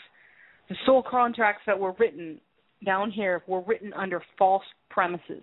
They were written with the interference of these lords of karma who were basically giving you choices between getting raped to death or shot in the head. So The choice between atrocity A and atrocity B may still be a choice, but it is not exactly a free will choice, and it is not exactly within the spirit of honoring the soul contract. Do you have comments, Drake? I'd be afraid to try to comment on that one. Okay. I totally echo what Tanaath said. Okay, Tanaath and Sunfire, although you are not predicting any timelines, and we understand, are we getting extremely close to 4D evolution event from your perspective, or are there still another 5 or 10 years maybe to wait? I don't think it'll be 5 or 10. Yeah, I don't think it'll be 5 or 10 years either. But yeah, I'm not quibbling about years. I'm quibbling about days and months. Yeah. All right. What can you guys tell me about this? Another mini solar system. I was listening to JP's Ever Beyond radio show with Alex Collier, and I believe that this was Collier's last interview, and they passed lots of disturbing information on that show. Actually, I'm familiar with that interview. I'm familiar with that interview. I'm familiar with that interview. I listened to that interview. None of what was said, as far as that is concerned, had anything to do with what Alex Collier was saying. And as far as the mini solar system, it's another myth like Nibiru. More psyops, more scary. Oh my God, the rope get in. Anybody who's telling you to be afraid, be very, very afraid, they've got a vested interest in keeping you in fear, and it's probably not according to your best interests. Okay. How do and I know that. Oh, go ahead. I know Collier ain't peddling fear porn there. He never has, and I hope he never does. Okay. How do invasions work? I've seen information stating that the invading off-world force cannot simply come in guns blazing, but rather have to coerce or convince a native force to work for them and therefore rule indirectly. A bit confused on this. That's exactly how it goes, especially when you're dealing with a population that is unaware. If you're dealing with a population that's aware of your presence, you try to come in guns blazing, right? Because that's the only opportunity you have. If you're dealing with a population that you catch at the unaware stage, well, you infiltrate. It does not make sense to come in guns blazing. You get a lot of property damage lost that way. You get a lot of potential slaves lost that way, and you've got to keep in mind this is what they want. They're not just after it for the mud here. They're after it for the biomass, and they're after it for us and what we can do for them. They infiltrate. They take it over from within. They try to convince the meal to lie itself down and get slaughtered instead of fighting the whole way down. That is how you take over a planet. Yeah, it is also how you save a planet from being taken over that way. You infiltrate. You counter. Yeah, that's why we have incarnates. I was going to say, if you want, a really great detailed explanation of the difference between invasions and the subjugation of a planet, I suggest going to bibliotechapleiades.net, and in the little search item, put the term Kyla and Procyon. That's Kyla. Yeah. And you'll get a very, very eloquently put, very honest and truthful explanation from Kyla. He's real. He's actually a member of the Galactic Federation of Planets, and one of the Procyons are one of our greatest allies, and we're proud to have them as members as well. Not to mention, he's really, really fun at parties and a good cook. Yeah. I think noodles came from them. And he's him and his people are a lot of fun and playing pranks, and they're really good at busting reptoid bases. Okay. All right. I didn't realize, I just looked up at the clock. Time flies as you're having fun, and we're about 15 minutes past the halfway point. So I'm going to give you guys an opportunity to take a quick break. I'm going to play a song that was requested by Tanaath, and then maybe one more, so that everybody has a chance to get a refreshment and run to the restroom or whatever, and we will continue momentarily. This next song was requested by Tanaath, and it's called New Earth by Zerbin. Okay, and we are back, and I have to apologize because all of a sudden my Skype got really garbled, and I couldn't even distinguish the music. Okay, let me open up the mics again. Okay, I've got y'all back, I think. Are y'all with me? Yep. Yep, we're all here. Drake, you there? Except for maybe Drake. Yup. Okay, well, let's continue on. We're about less than halfway through the question. Okay. Is there really such a thing as containment, as being said by some cabal members, being placed into containment and pumped full of the light? I don't know that the light is necessarily a fluid you can use to pump into somebody. That's not how it's going to be done. There's just, honestly, some beings you could shine a blue giant star on, and it wouldn't it wouldn't have the effect that people have been misled to believe love and light really does have. Okay. A lot of these guys are not exactly concerned with being part of the light in any way. Okay.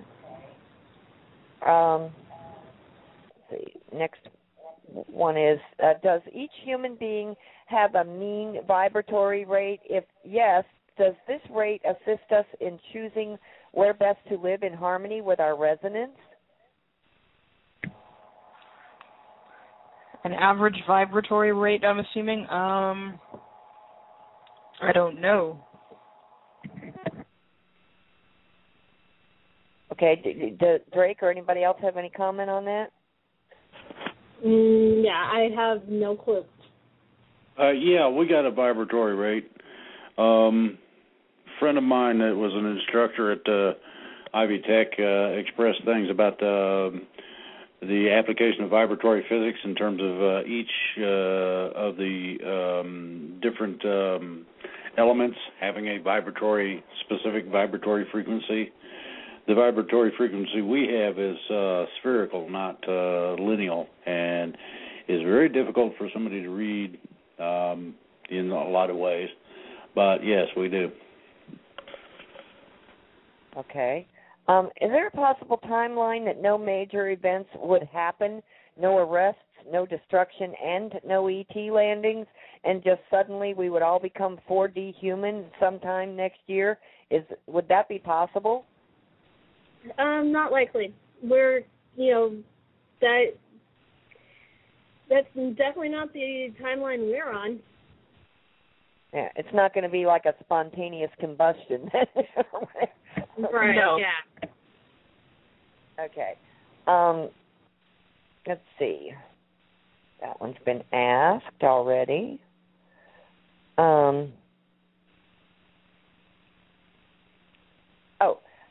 Sunfire, you have a very cute laugh. I love your giggle. Also, both of you ladies are spot on. Thank you for being with us. That's another comment. Well, thank you for listening. Thank you. Okay. I had to tune in late this evening, so I apologize if this has been already covered. My question is concerning the 24-hour scuttlebutt that some sort of extraordinary announcement is coming within the next 24 hours. Is there anything that you know of it? I know nothing of it. I guess it's something more Drake would know. You know me and dates and timelines. You're going to have a whole bunch of these prophecy, fun and games thingy. It's going to happen at 2 o'clock tomorrow afternoon, and look to the southwest sky, and the world comes to an end, and whatever. I will suggest that you take all of that with a very big grain of salt. The bigger the better. And I'm not, these types of questions come from the fear porn that's put on the internet, primarily, or somebody repeating it. You've got the imminent destruction of mankind, and it's going to be, the storms are going to come and eat you up. The ocean's going to rise 7,000 feet. The United States is going to sink into the ocean. Pick one. There are certain extremely extraordinary things that just ain't going to come about. And the best thing to do is look at that and think about some of the information that you've already received. Most of it will stipulate that, no, not today, and most likely not tomorrow either. So, grit your teeth and get used to the mundacity and enjoy your little rut and all that. Okay? Okay, a comment from one of our listeners. There are some really strange noises going on the program tonight, nothing like I've ever heard before. And I don't know if you guys have heard them, but I'm hearing like weird tones and weird interferences, and like occasionally your voices are all as if your voices are being fed through a voice changing apparatus of some kind. And I even had to dial in on my home phone so that when you faded out and I couldn't understand what you were saying, I could listen through the phone. Well, get her done. I know Sunfire has a hissy mic, and there was some dishwasher unloading going on here, so I can account for some of the clankies. No, it's not. It's not dishwasher. It's like a weird electronic sounds that I'm hearing. It's like almost like you would hear, on the old movies like, Star Trek, weird electronic kind of noises and stuff. We have a thing called a fan club, and they're busy, guys. Oh yeah. So, I would it's just like the other thing. Take it with a very big grain of salt and go, yeah, now we promised you changes. Now you can actually hear some. Now, what is going on is that the cabal, the bad guys specifically, are losing their minds right about now. There are things in motion, things going on, and things happening, not only that they really don't like, but we're breaking their toys, and that really screws up their game. That messes them all out of shape. They get all off their rhythm, and et cetera. So, as these, and I won't get more specific than that, but as these things continue, you're going to hear more and more of the whoopity-doos in the background. You get used to it. Okay. What can any of you tell us about the White Flame Warriors, and where do they hail from? Don't think I've ever heard of them. Yeah, me either. Okay, Drake, have you heard? They're alluding to an old group. Okay. All right. Go ahead. It's best not to worry about it a whole lot, okay? Okay. Moot point. Okay. Let's see.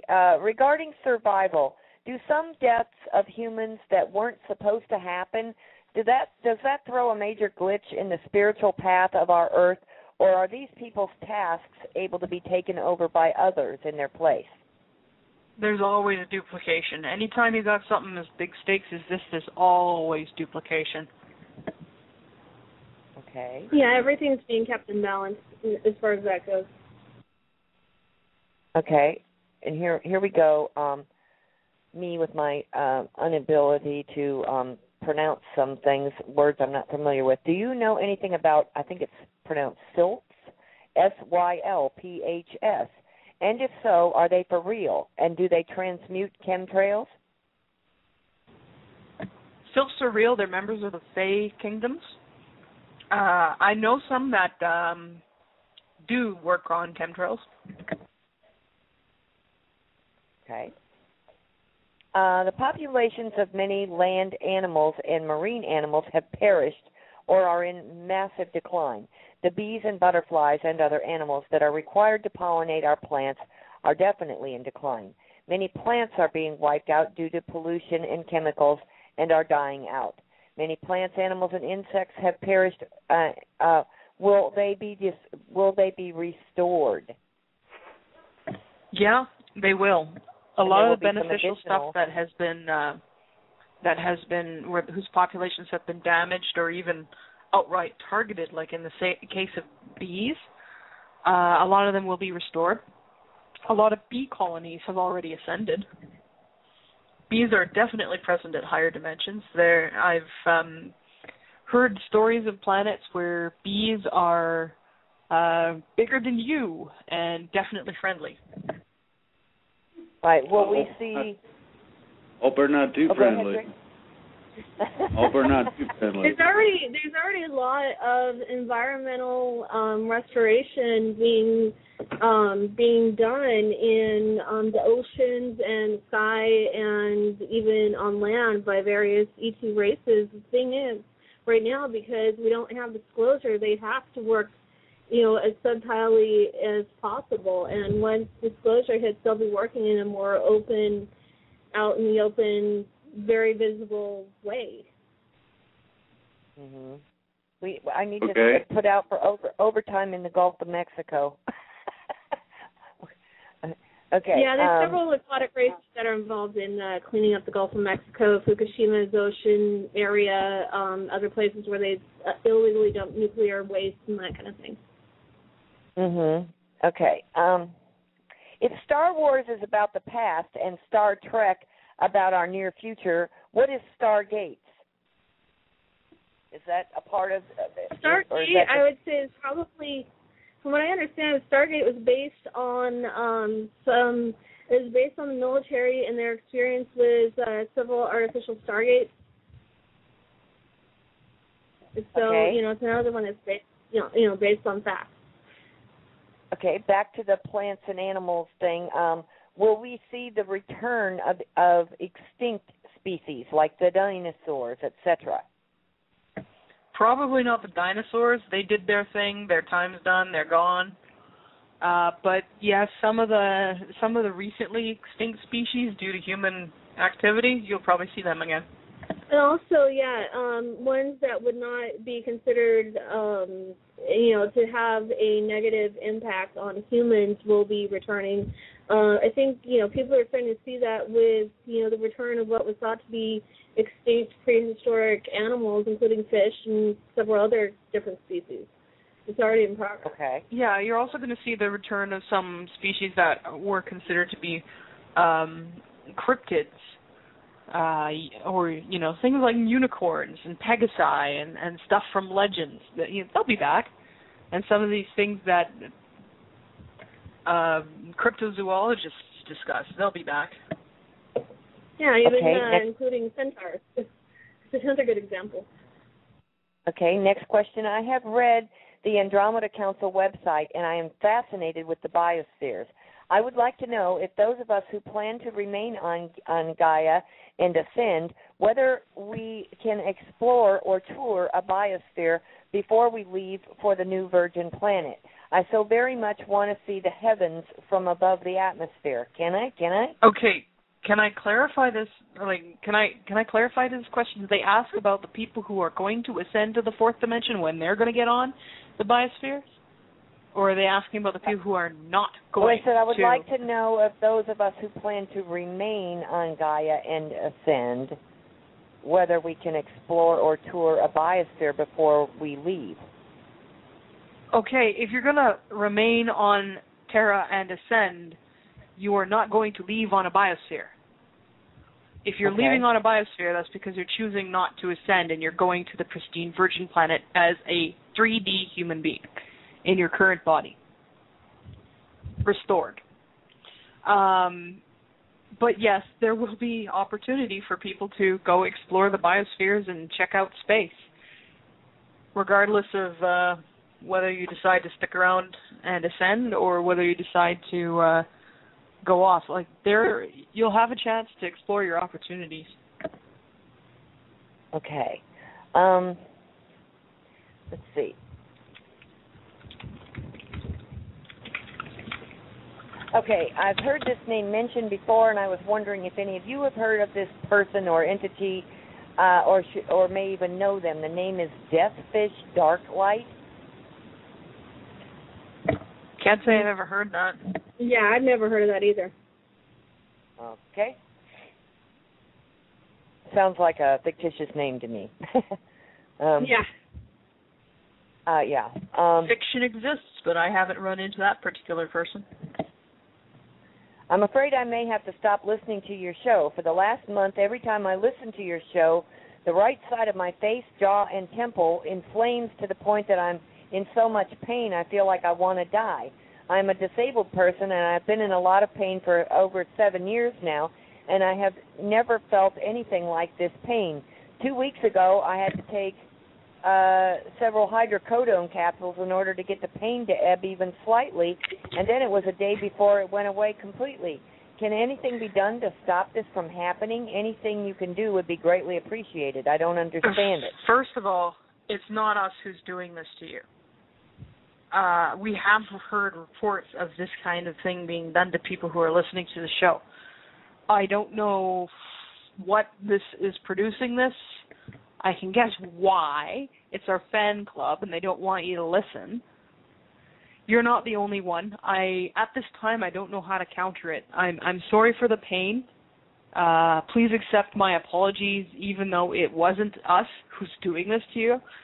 We'll see if we can figure out how it's being done so we can counteract it. So if anybody has any evidence that might lead to us stopping this, drop it off so we can do something.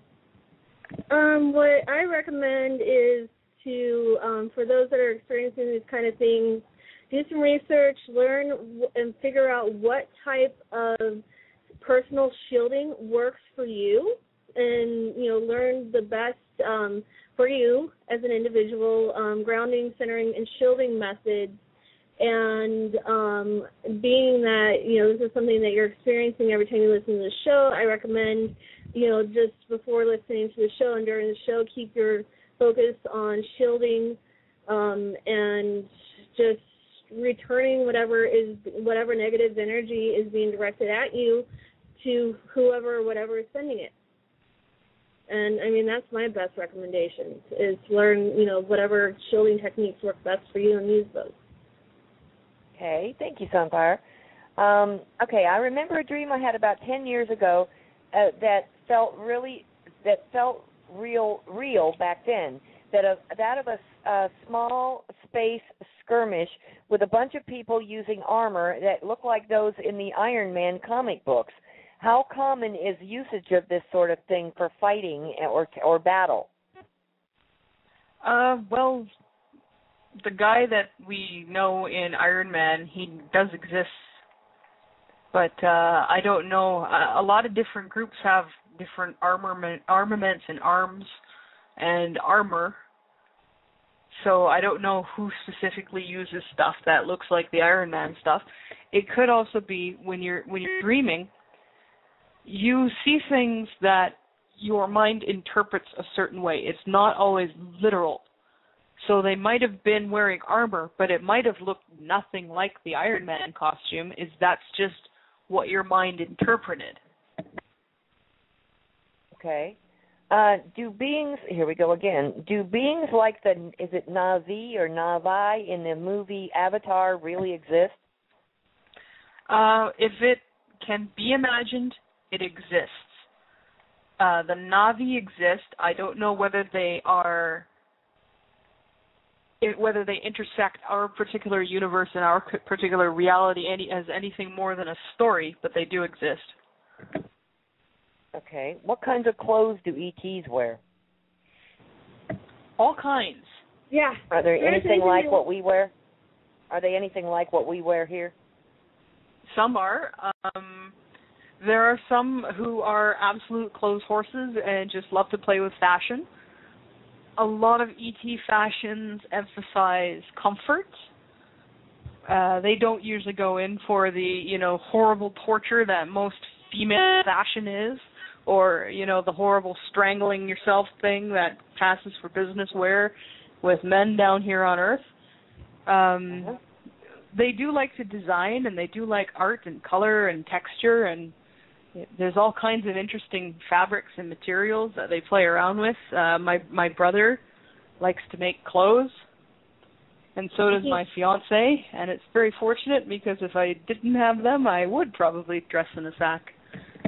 Yeah, I know her brother has designed some really beautiful outfits for myself and my brother, and even some of the others that, in our little group. And thankfully when I wake up I can see them, and sometimes I can see them before I go to sleep. Like, for example, I know this one Chalcedian, he loves a combination of steampunk and futuristic, or what we would consider futuristic. And I mean, their tastes are very broad spectrum. They're not as limited, to what we have and know here. And I mean, it's really interesting to see. And they'll adopt to our own fashions too, like steampunk being an example. A lot of them really like the artistic effects of steampunk, even if the verdict is mostly that in terms of practicality, it isn't. Okay. All right, next question. Thank you, Denise, for your informative radio shows with Drake on the Universal Voice. I listen regularly. It is so important these days that you invite these beautiful ladies from the Galactic Federation of Planets and the Silver Legion. No, I will say it is essential for all listeners. Thank you to Tanaath and Sunfire for being with us. A big thank you again to Drake and his efforts to end our brainwashing and give us information that nowhere else is presented but here. I have two questions, please, for Tanaath and Sunfire.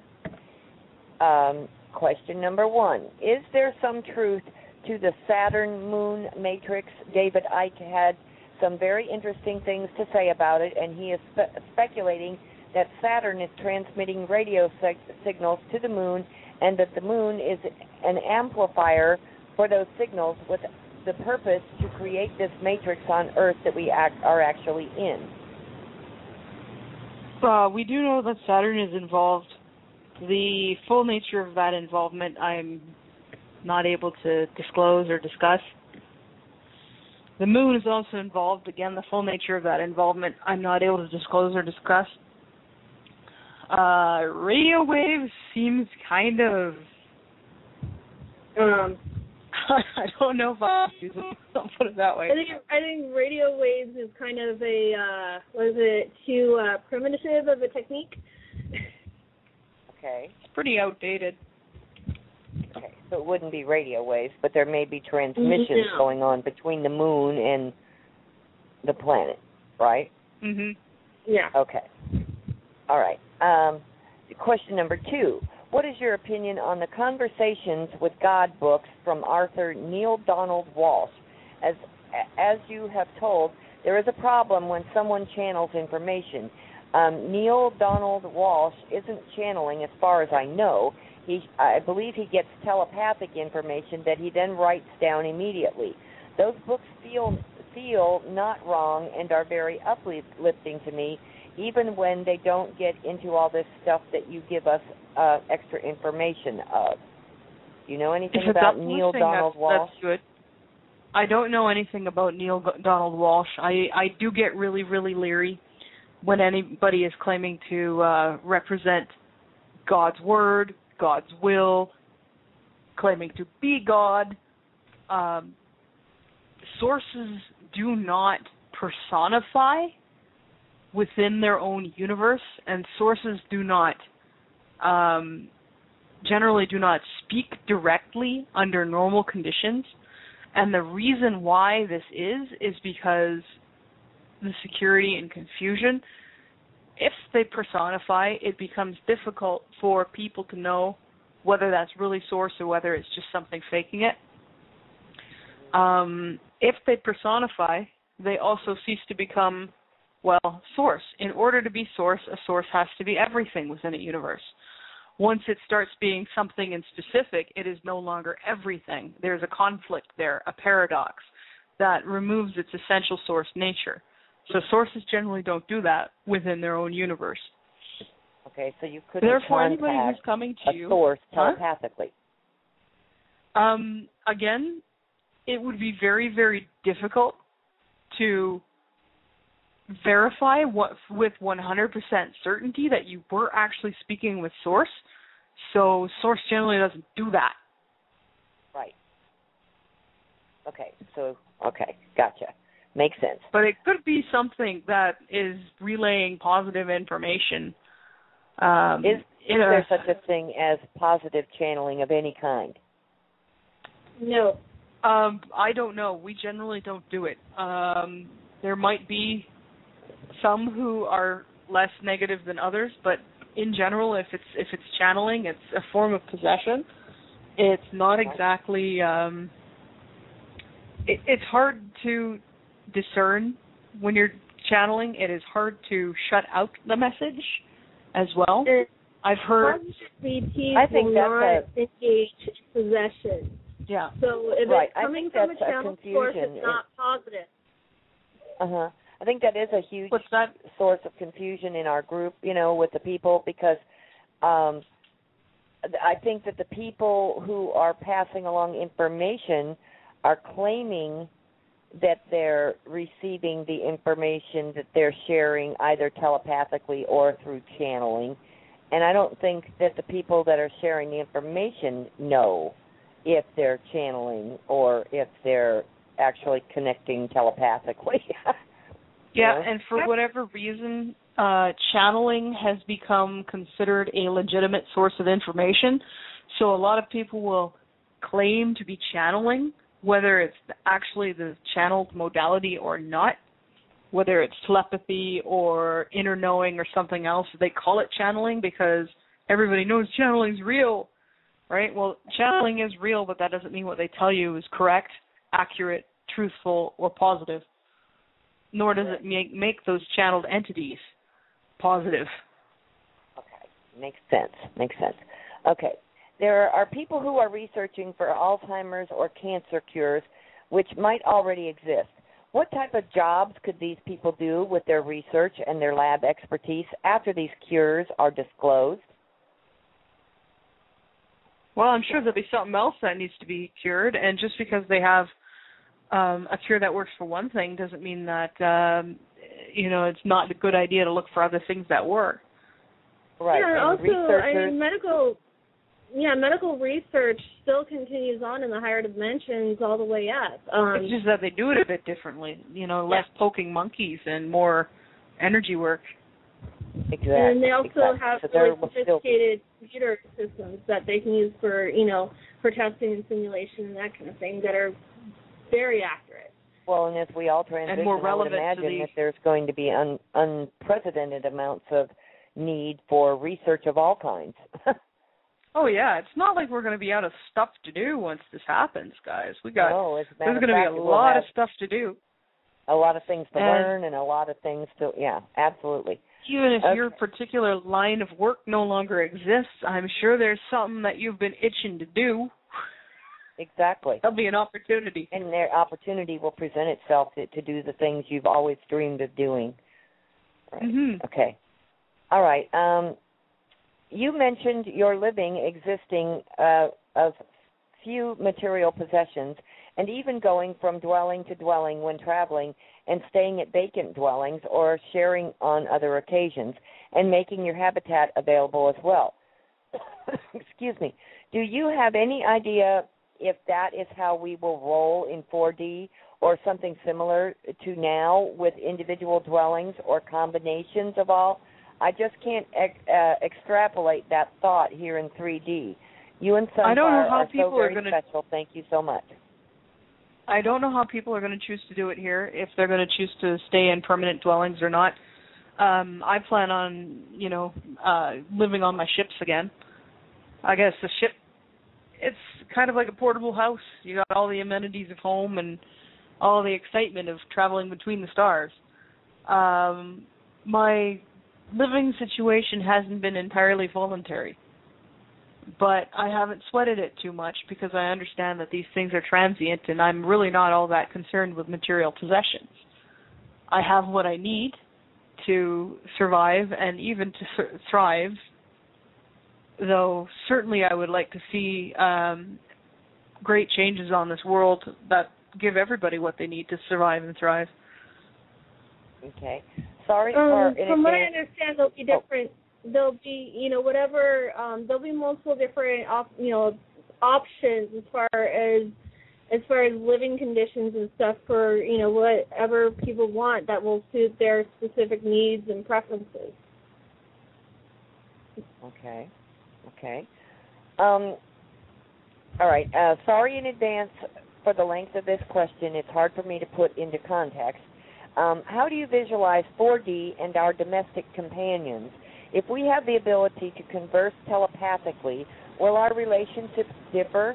For instance, will my dogs say, hey, I think I'm going to hit the road, or my parrot tell me we're out of here, or will we be closer in relationship?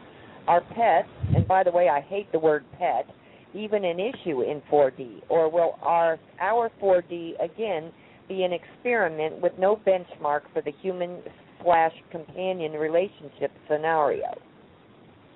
We do have animal companions in the higher dimensions.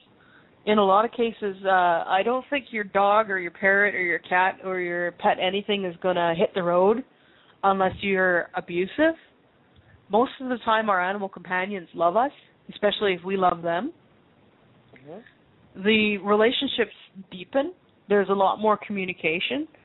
I know cats in particular often volunteer to be spirit guardians. Anybody who's ever watched a cat flip out at nothing, well, they might not be flipping out at nothing, just something you can't see. But yeah, animals remain part of our day-to-day life, and we don't consider them pets either. We consider them companions. And a lot of times they're free to come and go as they like, and you care for them when they come. When they come around, you care for them. You give them food and water and shelter and companionship, and they'll stick around. And when it comes to some animals like alicorns or unipegs, you don't own them; they own you. Yeah, I was gonna say. I mean, in my personal experience with my alicorn, unipeg, however you want to call it. She's been with me since before this universe even existed, and she is down here with me on the surface now, and we've been together far longer than I can remember at this point. And yeah, unipegs, they definitely own you. It's not the other way around. And even on the planets where the unipegs inhabit, they're free to come and go as they choose, and they're perfectly happy to stick around, and they form very strong bonds with the people that they decide to permit to be in their lives and that they decide to look after. I mean, it's not just like they own you kind of thing. They look after you, they guide you spiritually, they guide you and mentor you and protect you. And so, I mean, the exchange and companionship and everything else is very well balanced. And you learn to accept the fact that when they have an opinion about something, they are always right. Okay. Not to waste anybody's time, we do have a lot of new members on Universal Voice, and I don't know if they're new listeners or not, but in 29 minutes we will be transitioning into overtime. The show will end, and you must be dialed in to Blog Talk in order to continue listening. Otherwise, your player will stop, and you have to wait and listen to the archive. But the archive will always be there, so that's okay. So don't panic if you lose connection. All right. Next question is for Drake. Drake, I have been collecting the gold $1 coins as I come across them. Are these worth holding on to in case the paper dollar does lose its value, or am I wasting my time? You want to get 1964 and before coin. It's called junk silver. Probably end up having to get that at a dealer. I believe $1 gold. I don't recommend other kinds of coins. The dollar coins don't mean much. They're copper. They're made out of copper and clad. So what you want is silver content 60-80%, so that you have something of value that's usable. That's the idea behind this. Okay. Okay. For Tanaath and Sunfire, do you know anything about Maldek, Maldek? Yes. Yes. We do. It was a planet in this solar system at one point, in the orbit roughly represented by the asteroid field. Actually, the asteroid belt is Maldek and Serona. And what isn't in the asteroid belt is in the Kepler belt and also the rings of Saturn, and a few chunks became the moons of Jupiter. Yeah. It was involved in they were destroyed during the Orion Wars, which were about 400 to 450 million years ago. It was also when the Earth's crust got cracked by the shock waves that was caused by the destruction of Maldek, which happened quite accidentally. Yep, It was an accident. No, Okay. I didn't do it. The one who did it, his name now reflects this fact. And he still gets teased about it. He was off a decimal point, I think. So this is a testament to always check your math. Yes, please. Anyhow, Maldek was not exactly a great planet, and we have seen from observing other timelines in which Maldek persisted that it might actually have been beneficial to get rid of it. But at the same time, that was one of those, colossal oops that goes down in this galaxy's history. Okay. A really, really positive oops. Okay. Unfortunately, Serona also took the hit since it was in the same orbit as Maldek, just had a different. They were equidistant. Yeah, there's a slight separation or distance, but I mean they're fairly close together. Okay, this next one is from one of our listeners, Eric. Okay, Eric wants to know, he says, I remember now, not technically a question, but Tanaath was discussing atheism on another program and wanted to put some input into it. To me, I've got kind of a BS detector in my brain. Mainstream religion is what drove me to this. It's hard to believe in anything when you know deep down that everything you hear is a lie. To add to this, there is something about these interviews with Tanaath. It's almost to the point at which I'm living it as she is discussing it. I can't explain it. I do know in searching for similar interviews, trying to get more information, I have had the complete opposite.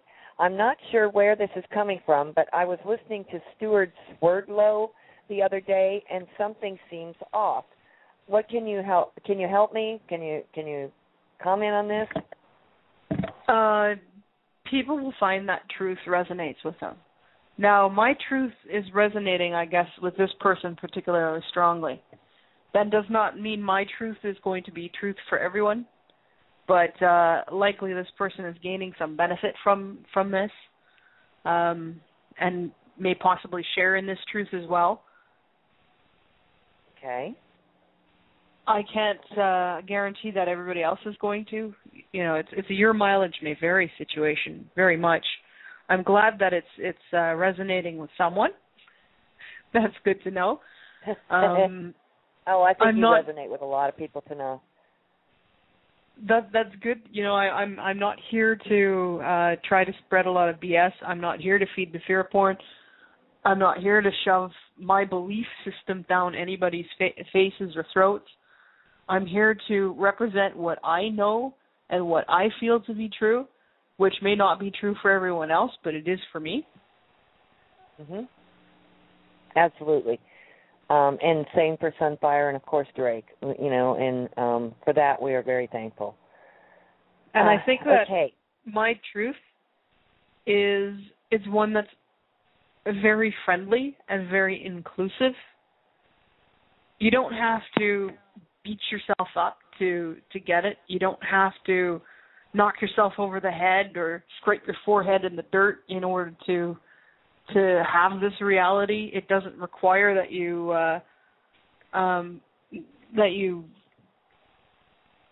give up anything that makes your life beautiful in order to do this. In fact, it encourages you to think for yourself, to take steps to be an active participant in your own life.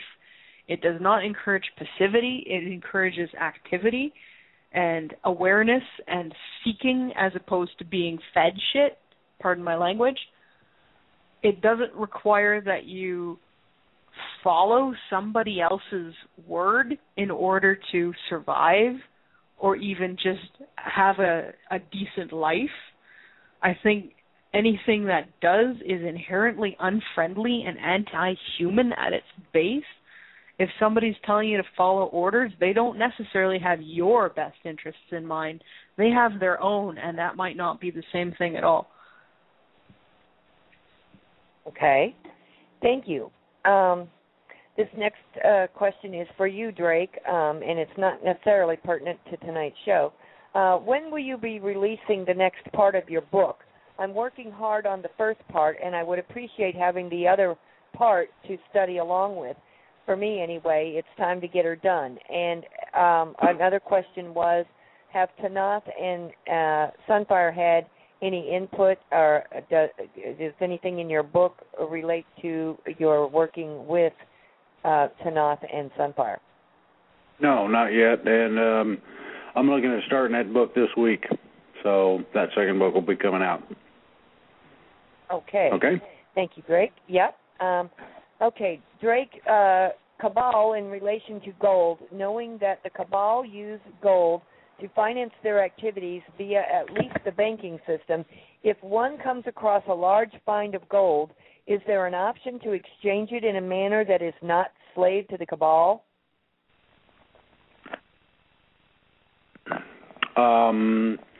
That's going to be interesting.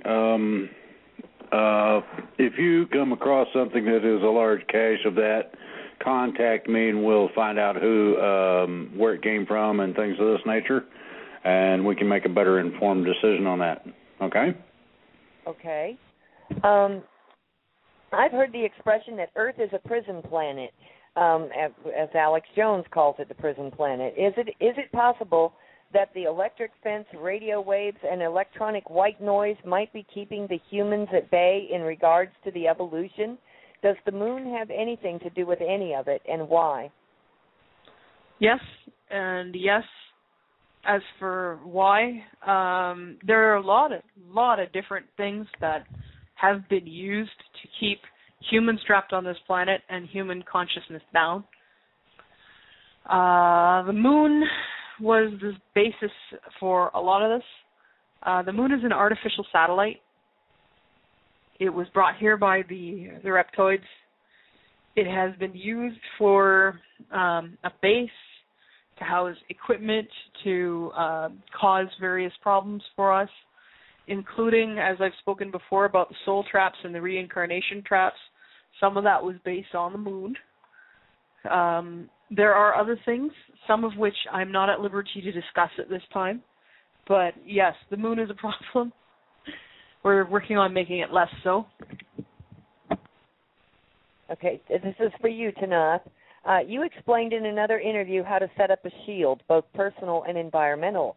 I have to tell you that in almost 25 years, you are the first and only one who has ever explained step-by-step how to do it. You gave me goosebumps. That's odd because I had step-by-step instruction when I was learning. I also received instruction from certain works of fiction which involved these principles, and I found them to be real when I tried them and said, hey, this works. Actually, there's one fiction author, fantasy author in particular, who has some really, really good stuff. Mercedes Lackey, if you read some of her Herald stuff, now there is a lady who knows what she's doing. Now, I won't say that, all of it is. Some of it's a fictional universe, well, to us, but a lot of that stuff is actually pretty good material. But, there are ways to find instruction in this. I'm not the only one who's giving out instruction. Check the hidden paths on the internet, try forums, try small communities, but it's very much caveat emptor. Be careful with anything you do. Before you try an exercise, especially if it involves geometric figures or shapes. Do your own gut check, your own truth check. Find out, okay, is this actually in my best interest? This is going to further my own development, or is this helping somebody else? Whether or not that helps me, do your truth checks, put it through your gut, see what your gut says. I'm not very good at giving step-by-step instructions for everything. The few things I will do are grounding, centering, and shielding, because those are the things I know and I use every day. You get into the more advanced stuff, you might be better off finding somebody who specializes in that kind of thing. They exist. You go searching for them, you'll find them. And you got to be careful not to step in it in the process. Yeah. Yeah, and when it comes to doing meditations and visualizations, I would caution people against using anything geometric unless you are well versed in sacred geometry and know all of the ways in which that could be used. So if you're going around making yourself a Merkaba, make sure you fully understand what that can be used in all of its ways, because it may not be as beneficial to you as you've been led to believe. A lot of these geometric figures can be used in other ways. All you need to do is make a little difference or have somebody do it a certain way, and poof, it goes from being a vehicle of enlightenment to being a prison. Okay.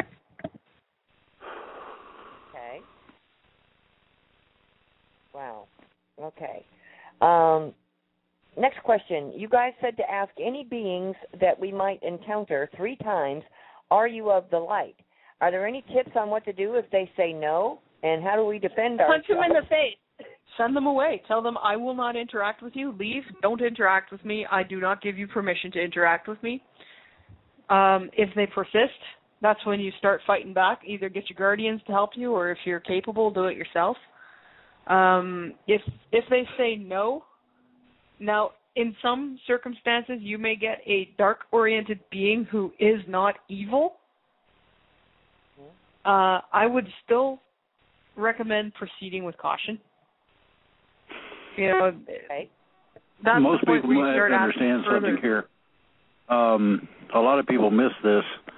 Novices that are starting out are protected to an extent.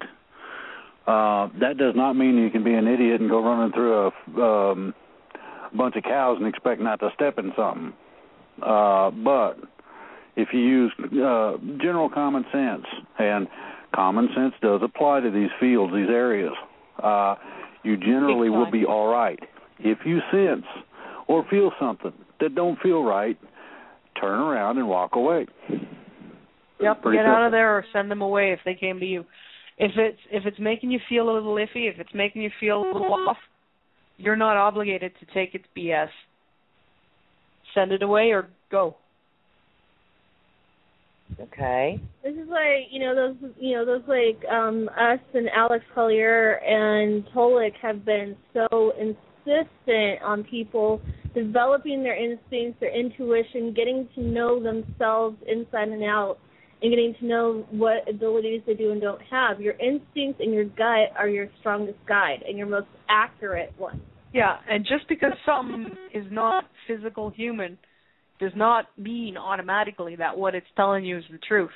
And a lot of these things will use little things that you're thinking, oh, nobody could know that. If they know that, well, they must be telling the truth. No.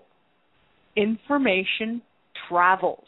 Even if they know the name of your childhood pet or your pet rock or your favorite TV show when you were 5, even if they know things that you think nobody else could know, that does not mean they're legitimate. It does not mean they have your best interests in mind.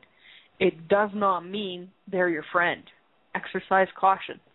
A lot of things will use that kind of parlor trick. They'll call you by name. They'll tell you things about yourself that you think, oh, man, nobody knows that but me. And they'll do that as a method to gain your trust. Okay. The ones who actually deserve your trust don't need to resort to that kind of parlor trick to get it. Okay. I just wanted to point out, too, if any of you should need a break or, need to go grab something to drink or anything, just let me know and we'll take a break because I'm feeding you these questions fast and furious. And we have lots and lots more. I can't believe the numbers of questions that are coming in. Okay. And they're all valid, good. Most of them are good questions. So last show you guys spoke of the subversion of Procyon by negative forces. Just curious, but weren't fourth dimensionals able to know people's intentions and when they are lying? If so, did the negative forces mask their intentions somehow? Yes, they did mask their intentions somehow. This is discussed to great detail in the Bibliotheca Pleiades site that Sunfire mentioned. Again, you're going to want to look for Kyla, Khyla. Look for his story. He's from Procyon, and he's one of the ones who watched this happening, got out alive, lived to tell the tale, and was part of the resistance that freed Procyon less than 20 years ago. Okay, that was Kyla, Khyla. Yes, right? And that's a man's name. Okay, and because I think they were searching for Kyla. They kept asking, it's where is that website? Where do we go? Yeah, they kept asking where they go for that. It's bibliotecapleiades.net. Bibliotecapleiades.net. Yes. Okay. Everybody got that? I'll I hope. spell it. I can spell it. Hang on a second. Okay, it's BiblioTecapleiades.net. Okay. And you just go to the little tab, which will be your, where you can, that says search, and you click on that, and then put in the little search box, Kyla, and the word Procyon, and it'll come up. Okay. And again, Kyla is Khyla, right? Yes. Yep. Okay. That's one thing I've noticed about ready? the Procyon names is they often have an H in there somewhere. Okay. That's indicative of Procyon. Okay. Please, Tanaath, your take on a dream, a very lucid and colorful dream. A bunch of people were in an apartment looking and watching a rural road directly aligned with the home, and everyone was expecting something, and the word was not to get out, or fear of the unknown. Can you elucidate on why I might be dreaming this? No, it's hard for me to interpret dreams, even lucid ones. When it comes to dreams, I don't think, there might be, some people believe that there's universal symbolism in dreams. I think that there's a combination of some universal symbolism and there's a combination of highly personal symbolism. And when it comes to your own dreams, the best interpreter is yourself. You got to ask yourself, what does this mean to you? I used to have recurring dreams of tornadoes. Now, I live in a place where tornadoes occur quite frequently, and I have seen them with my own eyes. And I used to have these dreams of tornadoes that would just come from out of nowhere and swoop down and pwn the environment, and I'd be trying to find shelter. Once I realized that these were metaphors for stress and change and feeling out of control in my life, I stopped having those dreams. So as soon as I picked up on what the symbolism represented to me, I stopped having those dreams. I've had other dreams like this where, I've had some symbolism that keeps recurring to me, and then as soon as I figure out the symbolism, I stop having the dreams. This is why I'm saying it's really up to you. Tornadoes to somebody else might mean something else. I've dreamed of fish. Fish, I found out, means information to me, to my subconsciousness. So when I'm dreaming of fishing, I'm dreaming of finding information. Right. Think about what these symbols mean to you. Right. One of these days, Tanaath, not on the listener's time, I'm going to have to ask you about a recurring dream I've had since I was a very wee little girl. Okay. I still dream of the farm I grew up on. It's interesting. Yeah. Okay. Please ask these questions for the 50-plus years old hugging guy from Canada. I have a very young heart. I know you don't want to give times, but at least approximate, if you might. Are we going to 4D in the next year or so? I know this is not for sure. Drake has mentioned that there is a galactic clock and that this change from 3 to 4D is going to happen soon. Is it soon? How soon is soon? Is it half a year, 2 years, or more? Just a ballpark. I'd give it within the next year or two, though I couldn't give a firm date. These things are estimates, at least as far as I'm concerned. You gotta understand. Because it's January 14th, 2014, and if that turns out to be right, I'll be thrilled. One thing you gotta understand is this is a cosmic event. We cannot predict cosmic events. Not even the best precogs and time seers and time travelers and everything else in the universe. But nailing it down to a 3D time frame is a lot harder, especially when you're dealing with people who are operating from timeless consciousnesses. Predicting times becomes even harder. Okay. The next question is, are the Liberation extra and terrestrial forces going to remove the Cabal before the switch from 3D to 4D? It is very clear to me that if they are not removed, the TV will still be controlled by them, and therefore the people will have no chance to make an informed decision, since most of the population, at least probably 99%, will never believe anything about this from the Internet sources if it is not official. The television is programmed that all people information from the Internet is not valid. This is a question also for the Andromeda Council and the Galactic Federation of Planets. A lot of that is the responsibility of the Terrans, especially the militia and the military. People have got to understand the ETs are not gods, they're not saviors, and they're not going to do everything for the population. We are here to help. We're not here to do it for you. Right. Okay. Yeah, there is some onus on Terrans themselves to do some work here. And don't think just because the mainstream media keeps blabbing out its idiot message that everybody is blind. I think you will find that you will be pleasantly surprised that the number of people who are at least aware that something ain't right is very, very large indeed. A lot of mainstream polls show that about at least, I would say, 80% on average of Americans and, probably a similar percentage do believe in UFOs and aliens. Okay. What is the best organization to join after the transformation? For an individual like me who dreams of space exploration, and I'm a great fan of Star Trek, I like logical diagrams and computer programming applied in engineering. Does the Silver Legion need also technical guys that will not necessarily fight in battles? I also have a very big attraction to the Federation due to the Star Trek influence.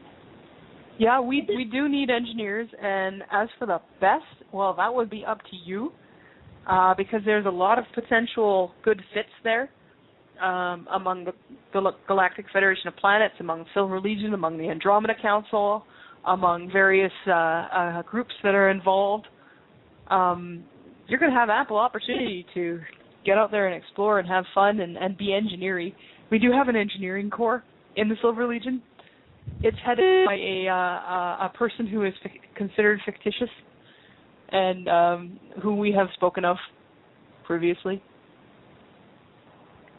Okay. When he came to us, he came to us from his universe, he basically stepped out of the portal at the Silver Legion headquarters, spotted our attempts at making scout craft, and said, "Spaceships? Nobody told me there'd be spaceships."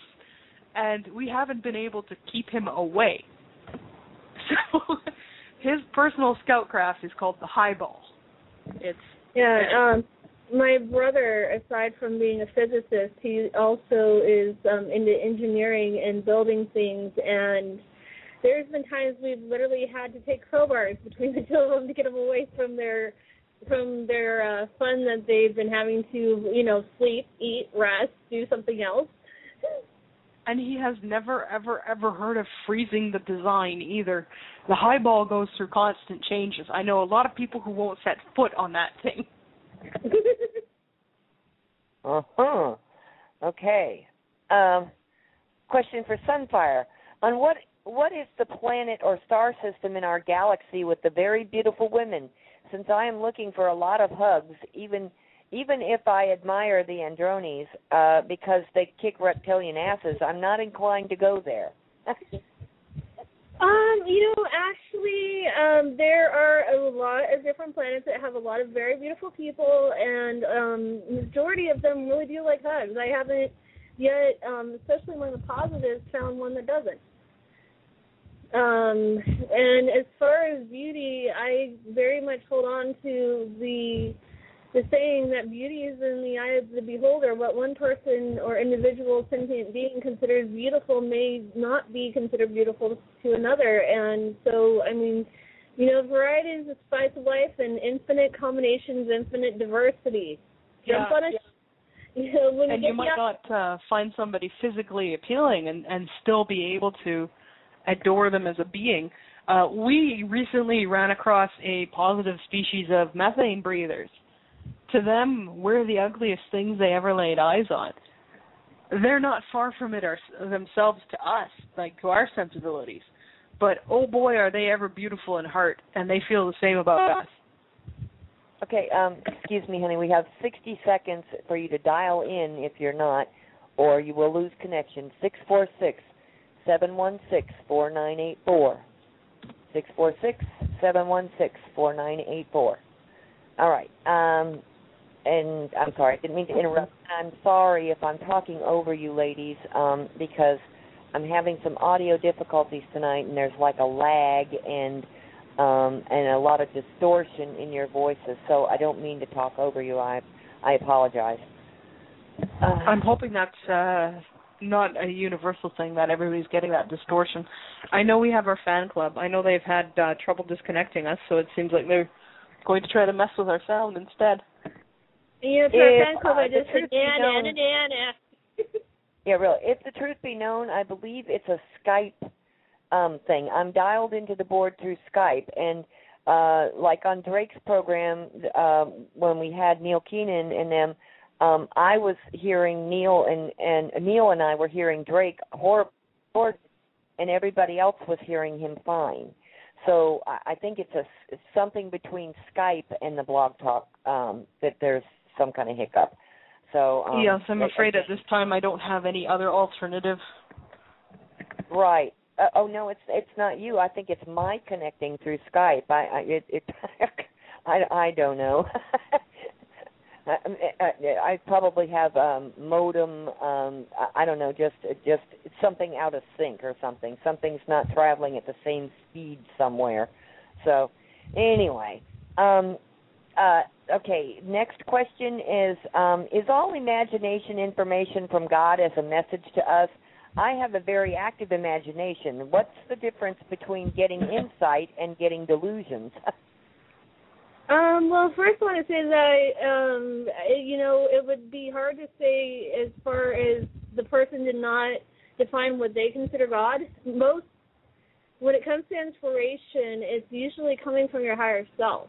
And delusion is a term that was invented by the reptoids to try to suppress the imagination and creative aspects of the individual being.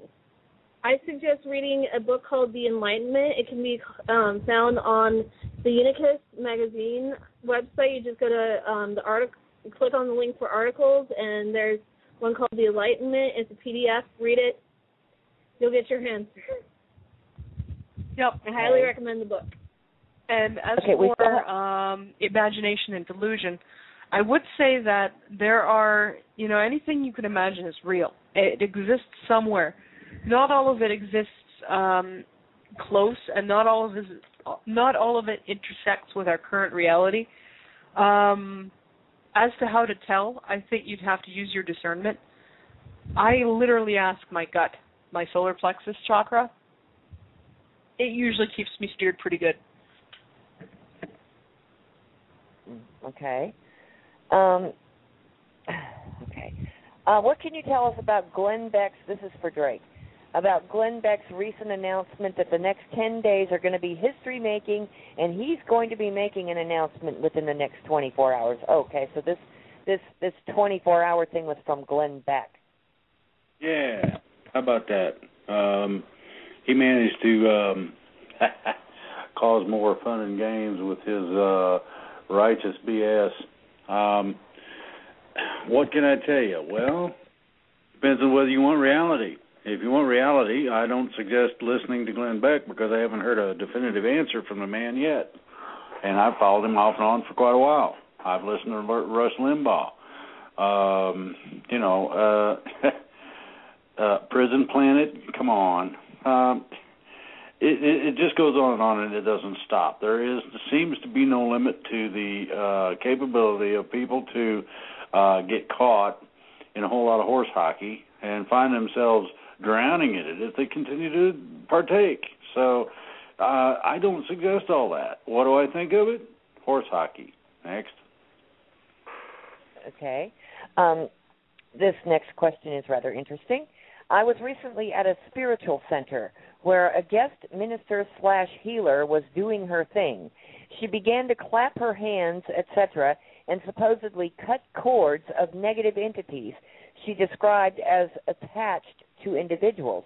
I literally got ill in the same room with the supposed healer and excused myself.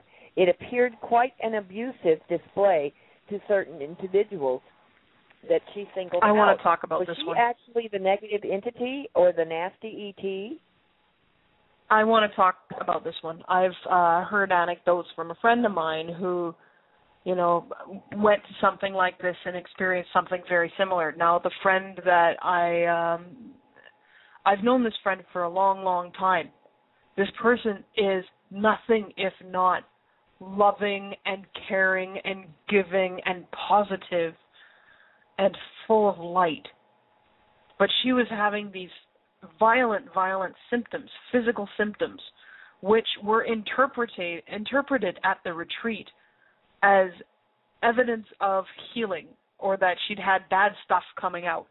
And when she first described this to me, I thought, oh my God, this is abusive. No, that person did not get anything out of a person.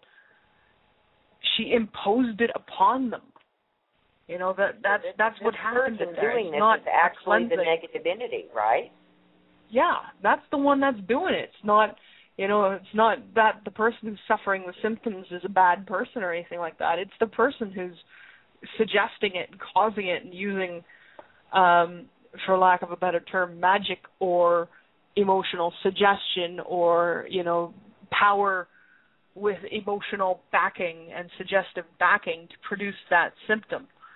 I don't know whether the person is a negative ET or something else, but the person who's doing that is definitely abusive.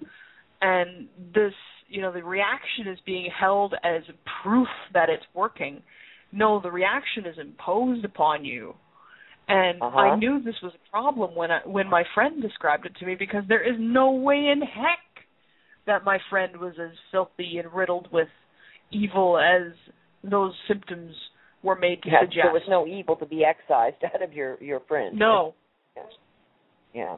Okay. It makes perfect sense. They have these large gatherings and stuff like that as brainwashing attempts and things like that. They really do. And people have to be very careful about who and what you expose yourself to. Yes, and you do. You have to be careful, because just because it's real doesn't mean it's right.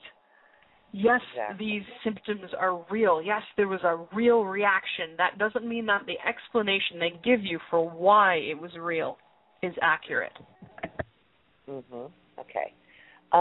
How do you think we will see crop circles develop in the Monsanto GMO crop fields, and will it be announced in the mainstream media? I'm sure looking forward to this, as many are, I'm sure. I guess we'll have to wait and see. I've never known the mainstream media to do much announcing on crop circles, but there's a lot of, off the beaten track sites where they do. Yeah, we don't know what specific crop circles the ETs are going to be doing and whether they'll be announced in the mainstream media or not. But I was told personally by some of the ETs we communicate with that they have every intention of having some real fun with those. We're looking forward to seeing what develops. Okay, this is a question for Drake regarding crop circles. Is there a legitimate or good place that we could research crop circles, and where, what we know to be the signature of certain crop circles, like are they from certain groups of ETs? Are they calling cards left by different ET groups? Yes. This is. Is there a place that you can? Okay, here's basically what happened with crop circles. About 10 years ago, give or take, you started getting crop circles that were not crop circles. And anybody who knows what a crop circle is knows the difference. The main gist of the problem was that when the bad guys discovered what exactly was going on, they decided to adjust what they were doing to better fit the fun and games. They wanted to join in. So the process of their joining in put out a whole bunch of bogus crop circles. Unless you know and have studied signet, that is a signet-type ring. It deals directly with geometry, geometric value, and sacred geometry, as well as present-day geometry. It also goes into just about every science known to man. If, and this is the if, you know these things and are very relatively familiar and or have the capacity to really look them up, you may, by accident, find out what a real crop circle is all about. The other problem is that regular everyday people decided to go drink a quart of Who Hit John and go out and play in the crop fields. That did not help things. Now, a lot of that showed up to be what it was. It's obviously a hoax. It was obviously not done correctly. And there are certain things that everybody can look at to tell whether or not it's a real crop circle or not. The sciences, and this is another problem, are now well known to just about everybody that has any interest.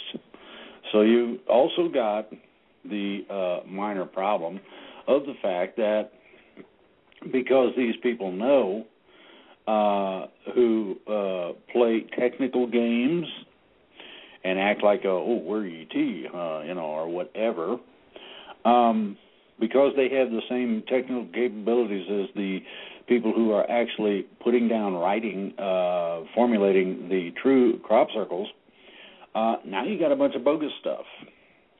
And it has steadily increased up to a point where people started discounting crop circles in general. In some cases, there are ways, so long as you know what's going on, to be able to tell the difference. And most people, I can look at one and generally tell yes or no. It's real quick. There are messages in these things. Some of them are hilarious messages. Some of them, although such as close your mouth, you're attracting flies. Yeah, well, when really? when you that's what I've seen in there at Universal Symbol Language. I've seen even what was it? We come in pieces, please bring Allen wrench, and then another one was pull lever, receive bacon. I like cheese. Showed up a couple times. This is where the fun begins. Some of these things are not as innocent as they might seem. Now, people have been warned tonight that there are things that go bump in the night that are not nice. You really need to take that to heart and pay attention, and here's why. When the configuration is of a certain manner, done in the correct procedures, and you even look at it, some of these things are designed in such a manner that they can actually cause problems for you on a strictly mental basis. People talk about mind control. You want to understand it, experience it once. But be with someone who understands what you're doing, exactly what's going on, and can take care of the problem. Do not play with these things. If you go into magic and theory and practice, and this involves envisionment, this involves your capability to cause things to come to fruition or manifest, as it were. If somebody does that and does not do it correctly, you will be led down a nice little primrose path, and when you get to the end of it, there's no place to go. And in terms of mental capacity and capability, it's a real good idea not to play with things that can eat you up, and I don't necessarily mean that in the manner that your food, although that can be.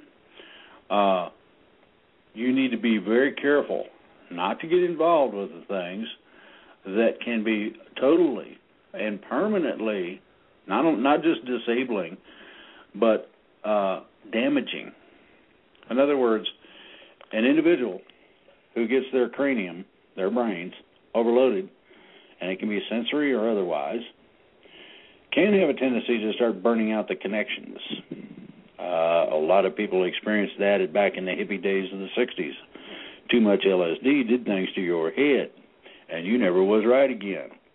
If that's the kind of experience you really want, do what you want. I'm going to tell you no, but you need to be very, very careful about crop circles.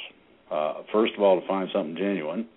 And secondly, some of them do contain information well beyond what most people can glean from it, because they're not familiar with the geometries, they're not familiar with the present sciences, they're not familiar with the advanced sciences, theoretical mathematics, and a whole bunch of stuff.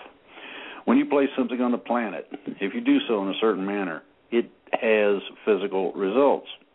It can be a toothpick, it can be a 2x4, a piece of steel, doesn't matter. Depends on whether or not you know what you're doing with it. When you do, the whole world changes. Then you know what not to step in. And believe me, nobody wants to step in that stuff. So, the process of crop circles, many of them are genuine. Many of them also are perpetrated by people in the cabal who do have similar, and in some cases the same technologies or technological capabilities as a lot of the ETs. Most of this has been taken care of. By that I mean their cute little flying saucers are having dead batteries. It's out of gas. The tire's flat. You name it. Inconveniences, but it keeps them out of the air, keeps them from screwing with people.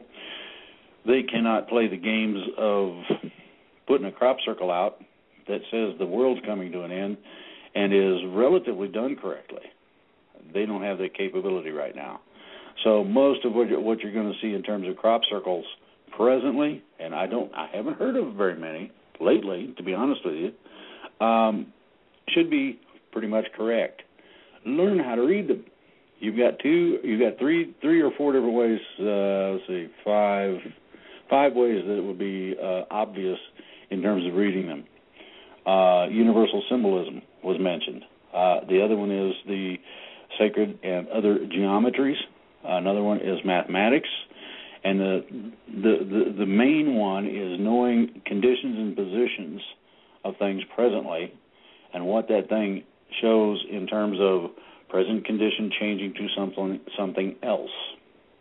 So yeah, look at your crop circles, but learn what you're looking at. Crop circles. Let's see here. Put crop circle in Google, and you're going to get a whole bunch of things. When they include edifices and or ancient markings, those sites are probably a little more valid than others. Okay? Thank you, Drake. Okay, we've still got like 9 pages of questions. I'm going to try to rapid fire you as many as I can, everybody. I can't believe the questions are great questions. I just can't believe the number of questions that are flying in. In fact, I've asked them to hold off asking more questions right now and see if we don't answer what they're asking. Okay. All right. What are the EMVs, or electromagnetic vehicles, that are spoken of in the book The Ringmakers of Saturn by Dr. Norman Berggren and spoken about by James Horak that are evident in the rings of Saturn and around the Sun? They're not EMVs. That's one source that just drives me up the wall. There's various ET groups that are involved in, the planet Saturn, involved in things around the Sun, etc. None of them had anything to do with making the rings around Saturn. Those were made when Maldek and Corona exploded during the Orion Wars about 400 to 450 million years ago. Okay. I always thought that the blue people in the movie Avatar were portraying the blue people in Indian texts. If not, who are the Indian blue people, or is Avatar anywhere close to reality? The Indian blue people are different from what's displayed in the movie Avatar. The Indian blue people came from the... Isn't that Ventra? Yeah, I think so. And they also came from the Pegasus constellation. Okay. All right. I keep saying okay. I'm sorry.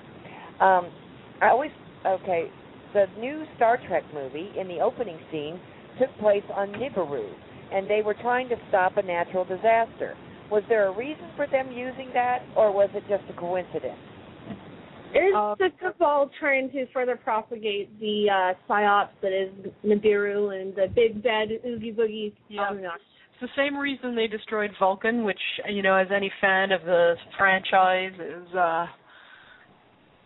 properly incensed over. The destruction of Vulcan in the new reboot of the series was nothing more than a fist shake at the Galactic Federation of Planets. And a very thinly veiled threat to which we just said, Yeah, they can't even back it up. Yeah. Okay. All right. Regarding channeling, how do you understand the work of Abraham Hicks? Is he a channeler? I'm not familiar, I'm afraid. Me either. Rick, are you familiar with Abraham Hicks? Yeah. One of the things I've been doing is going through the emails and making sure that I look at a lot of this stuff. And I'm going to say this very, very succinctly. It's real simple. Channeling sucks a big one. And the reason it does is because it does not have the validity of a real, clean, pure communication. What happens during channeling is simply that you give yourself over to another entity. Whenever anybody does that, it's the same thing as torture. You lose the validity of that which you are trying to acquire. And it doesn't get much more simple than that. Okay? Gotcha. Thank you, Drake. I keep hearing what sounds like actual jingle bells in my left ear. It is actually very pleasant, and it cracks me up. Also, almost like a tiny wind chime. Last week I was hearing a buzzing, which sounded like insects talking, and that was in my right ear. Do you know if this has anything to do with ascension? I enjoy listening to you speak, by the way. Ear tones and ringing and that kind of thing. A lot of the times that is, I don't know if I'd call it a part of ascension, but it's definitely a part of what's going on. Yeah, it's vibrational change. Mm-hmm. Okay. Drake, my understanding is that Sir Lawrence Gardner wrote about other values of gold. Also, a man named Hudson discovered Ormus, ORMUS, I think it is. White powder gold was used for anti-gravity and for enlightenment when eaten. The pharaohs used a white powdered gold or ormus to give them the insight to lead the people. Do you know anything about this? Yeah, I know enough not to mess with it, let's put it that way. Whenever you get into the idea of substances, specifically those that might be foreign to your physiology, it's never a good idea to go playing with it. Now, in terms of learning about it... monatomic gold, they said? Okay. Well, in terms of learning about it, that's a little different subject. In terms of not being subject to fun and games from it, be very careful what you do. That's all you got to remember. Okay? Okay. Knowing that the ultimate goal is to awaken people and move up the ladder, the knowledge to improve on human DNA is there. How about unlocking the telepathy capabilities for all species at the same time? Will that be possible, or will that happen? It's not a matter of genetic engineering, somebody going in and tinkering around and giving you this. It's a matter of you will naturally regain this when your genetic code is naturally healed at transition. Yeah. Or if you're a 3D person going on to be a 3D person on another planet in this current incarnation, the healing modalities used by the Andromeda Council will restore that without altering it. I believe they use an extrapolation basis. So, no, it's not somebody running around willy-nilly handing out powers. It's what you already should have and should have naturally getting restored to you. And okay. It's not something that can just be, like released. We can't just release with, broadcasters or something, of that ilk to, an energy field to the entire planet and automatically everybody gets telepathy. It doesn't work like that. Okay. I'm going to ask in advance. I didn't even ask you if you ladies were available to stay a little bit of overtime, and I apologize. That was rude. Of course, yeah. But I also, based on the fact that we still have 9 pages of questions that we have not covered, I wanted to ask if it would be possible once again to tentatively schedule for next Wednesday to have you rejoin us yet once again, because I it just suspect seems we're going to that have to make this a regular feature. Either of you. I think, I think that's what, probably would be the best thing to do is just start making this a regular feature on Wednesdays. I may have some days when I'm delayed, but should be able to make it to most. Okay, thank you very much, ladies. I really, really appreciate that. And Drake, I hope that's okay by you. I know you were enjoying your Wednesday off. Okay. Let's see. Ladies, what can we do to strengthen our intuitive abilities before we even ascend to 4D? Where can one concentrate on? My best suggestion is start using them, because you got to think about your abilities like muscles. The more you use them, the stronger they're going to get. Stop doubting yourself too. The biggest barrier that people have to using their own abilities is their own sense of doubt. And the whole, is this real? Is this real? Start from the proposition that it is real and go from there. And then when you experience things that you can later discard as, okay, that can be discarded, I don't have to hold on to that, that's fine. But start from the proposition that it's real. Okay. We partially answered this next question already, but she wants to extrapolate on it, rather. My daughter wants to know what childbirth will be like in the 4th dimension and what will happen if she is pregnant as we ascend. In other words, I think they're wanting to know if she will have to go through the regular childbirth and labor and all that kind of stuff, or if she should be pregnant during ascension, if there will be another method for her to, have that baby without all the hiccups and the usual. Now, as somebody who's done this personally, It's a lot more fun in higher dimensions. Not nearly as painful. I haven't done it down here in this lifetime. I have done it in other lives, and I think I actually died once in the process of it down here. Up there, I've done it quite a bit, enough to know that there's no pain, there's no blood. It's not like down here where you are birthed in blood and pain, and some people really like to pound in over and over and over again. Up there, it's a lot more gentle. It's an amazing, no epidural. It's an amazing experience. Some people find it very pleasurable. There is a huge sense of connection between you and your child. A lot of the reason why we don't have fast.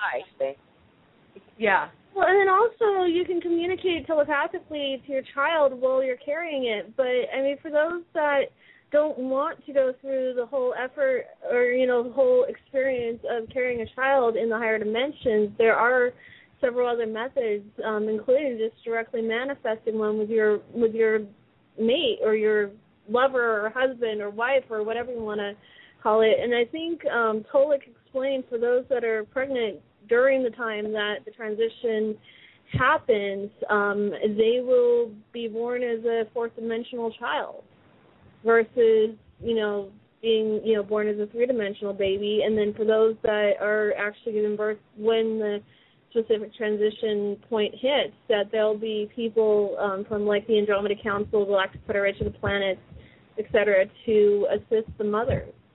Mm-hmm. Okay. And another question is about childbirth and everything.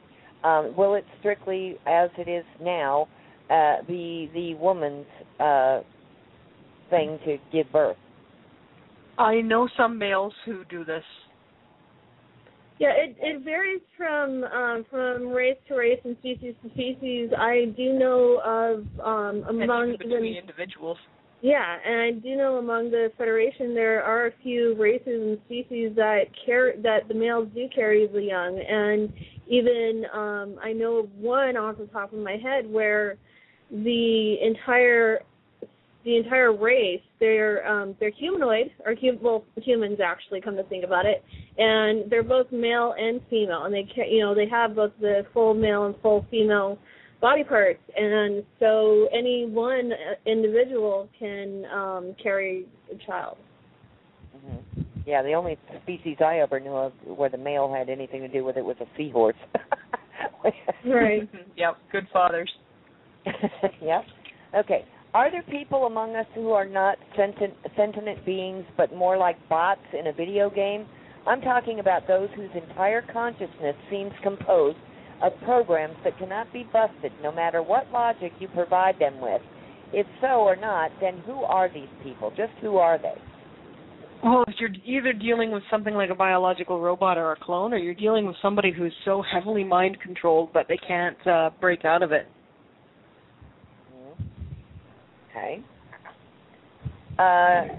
Can you give us a short, sweet self-hypnosis script or meditation, assuming that we know how to shift into alpha, theta, or even deep delta while awake, as I am able to do, that will effectively activate our DNA that is currently shut down?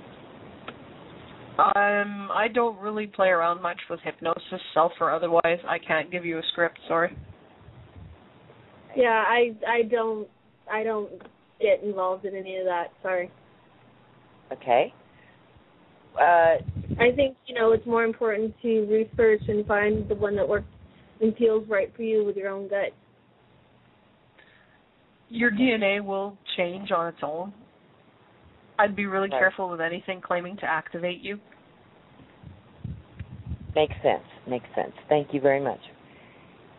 Okay, as if you don't have enough questions, I'm going to ask you one. If you live off-grid in a remote location like I do in Arizona, the high desert, is there any way to signal a ship to land to get you the hell out of here? I'm not joking.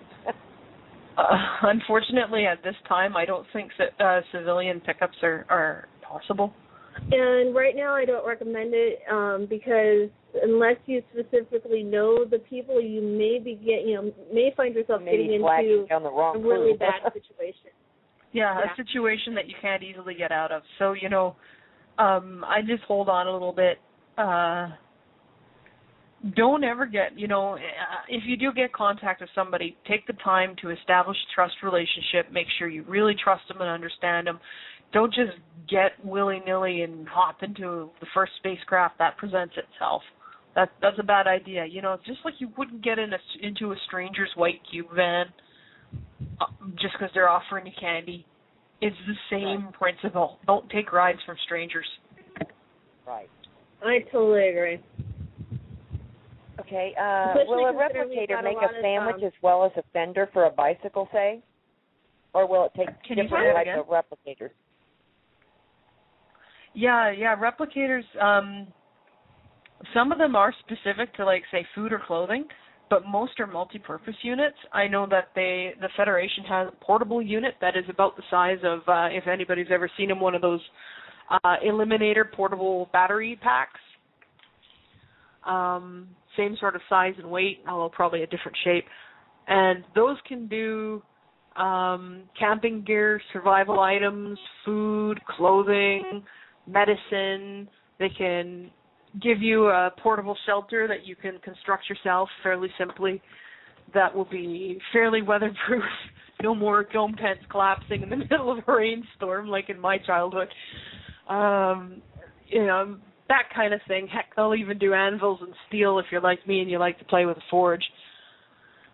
The bigger units, the household units, generally do household things, furniture, clothes, food, cutlery and plates. They'll demanifest them too, so when you're done with your meal, you take the dirty plate back, stick it under, tell it to demanifest, and it does.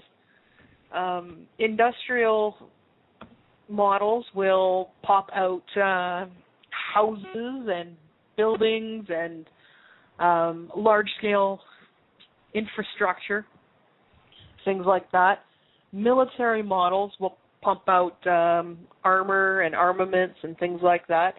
Shipyard models will pump out ships. So different replicator styles do different things. You don't want to have generally you don't have true multi-purpose that does it all, because you don't necessarily want to get your chicken nuggets out of the same thing you're getting your spaceship out of. It might not be. It might not make sense. Yeah. Plus, usually the ones that provide sandwiches are a different one than the ones that provide the ships. There's like a good significant size difference. Yeah. And, like, for instance, if you were living on a Silver Legion or Federation ship, there would be a communal dining area or a gathering place, and there'd be replicators there that you would be able to get food and probably entertainment things like board games. Yes, people still play board games. They're fun. It's fun to do with friends, right?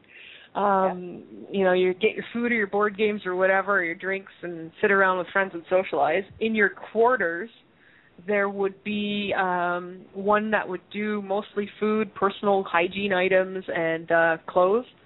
In your bathroom, which you wouldn't necessarily be using for defecation and urination, but for showering or cleaning up and getting dressed and whatnot, there'd probably one that did personal hygiene and care products, towels and the like.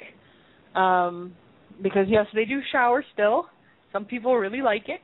Some people really like getting frisky in the shower, too. Yep. There's that giggle. Yep. So it all depends on the place and the purpose. Okay. There's also going to be, if you're on a ship, if you're on a Silver Legion or Fed ship, you never need to make your bed. You just tell it to clean itself, and it'll make itself. If you want to change the sheets, you just stick that in the design console, and you can go from having gray sheets to red sheets or blue sheets or whatever you want, right? Nice pattern, you can do that. You can change standing at the ironing board. Yeah, you can have living plants and ask the ceiling to make the right kind of light so those plants can grow properly. You can set up holographic walls, so if you want to feel like you're sleeping on a beach in Tahiti, you can. Oh, that would be so cool. Quarters are fully customizable. It's really fun. I mean, you can even make it snow in your quarters if you want to sleep in the middle of a snowstorm. Yeah, and most people in their quarters, they have a sleeping chamber, they have a bathing chamber or bathroom, and then there'll be sort of like a social chamber. And I know certainly on Silver Legion ships, these are fully customizable, and we use something that we call the TARDIS effect, meaning that you can make your quarters and your chambers any size you want without taking size from somebody else or taking space from somebody else. So if you wanted to set up your meeting chamber for a party, you could. It's not a problem. If you want to have one day a sunken hot tub in there surrounded by snowfields, you can. If the next day you want a beach, you can. You can customize like that. It's a lot of fun. There's perks to living in space. Yeah, I mean, I don't think with Federation ships, I don't think we have the TARDIS effect, but I mean, the other ones they are just as customizable, and generally ours, especially for the crews, include a workstation, like a little private workstation area, along with the living area and the bathing area and the sleeping area, because it's often that you don't always want to be in the middle of a huge social work rooms, or you don't have to be on the bridge, but you still have work that you need to or want to get done, and so you have your own private little workstation in your own quarters. Okay, we have about 15 minutes left. I'm going to try and squeeze in as many of these questions as I can, so we don't have this backlog of questions for the start of next show. As a holistic health practitioner, one of the services that I offer is holistic nutritional counseling. If bodily eliminations will no longer be a reality in 4D, how will this and other physical changes alter my practice? And where can I find the knowledge or ability to be able to change my services accordingly, or will that come just natural? That'll probably come after. You'll probably still find that your calling is necessary. It's just that the modalities will change. Instead of talking about, for instance, foods and their chemical reactions or enzymatic reactions, we'll be talking about foods and their energy. Yeah, and then, if you want to expand your base knowledge, start researching anything that is of interest to you in your, that is considered a holistic, homeopathic, or alternative method of healing. I mean, they use all different kinds of alternative types of healing: energetic, sound, light, smells, like aromatherapies, magnetic, anything that's energy-based, like Reiki or prana healing or, chakra healing. Basically anything you wouldn't find in the Western medical industry, it is used still extensively to this day in 4D and higher. What they call radionics, unified field theory and stuff like that. That's other stuff that'll be useful. Okay, next question. Well, I know the answer to this. It may seem like a silly question. A lot of people have no clue. What is the difference between a politician and a diplomat, or is there? Then I've seen comments saying that diplomats can't be trusted because they're basically politicians. Aren't they actually one and the same? No. Politicians usually have an agenda, have an aim. They're attempting to do stuff politically. Diplomats aren't necessarily part of a political agenda. Diplomats focus a lot on compromise, on reconciliation, on mutual learning and mutual understanding. Yeah, liaison. Politicians focus on their interests, whether those are interests are held in collective, such as in an actual representative situation, or whether those interests are their own personally, which we often see here, or whether those interests act on behalf. Right, and diplomats usually act on behalf as a liaison for a large faction or a large group or whatever, right? Mm-hmm. Rather than a political agenda of an individual. Okay. Yeah, and the diplomat does not necessarily have the same personal power to force their own agenda that a politician does. Diplomats have less personal power. Okay. Far less. Okay.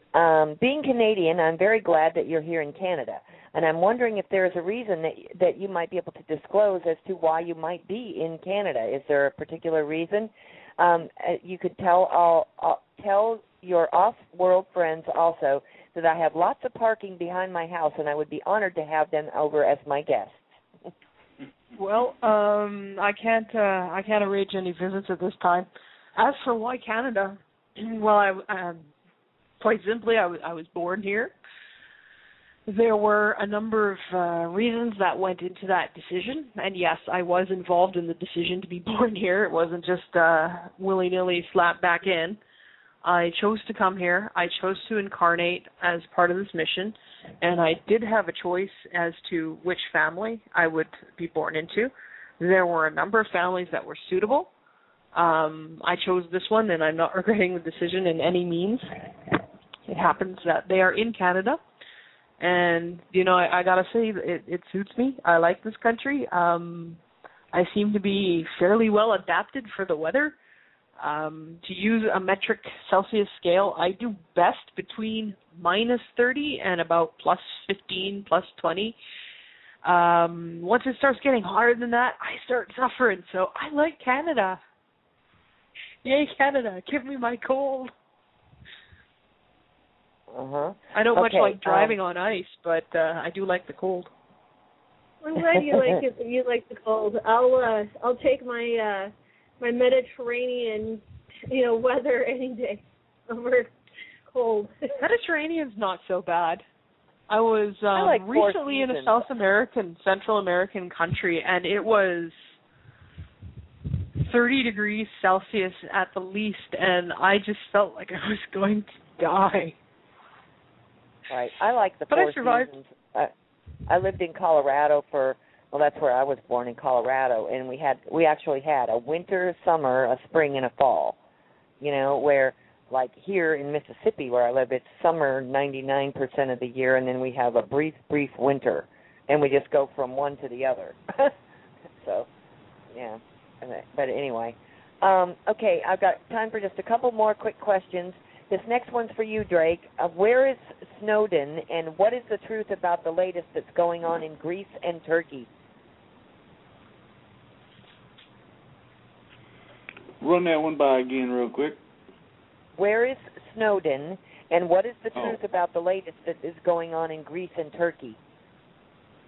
Well, first of all, Greece has got serious internal problems. And cannot be bailed out because the EU is broke and don't have the money.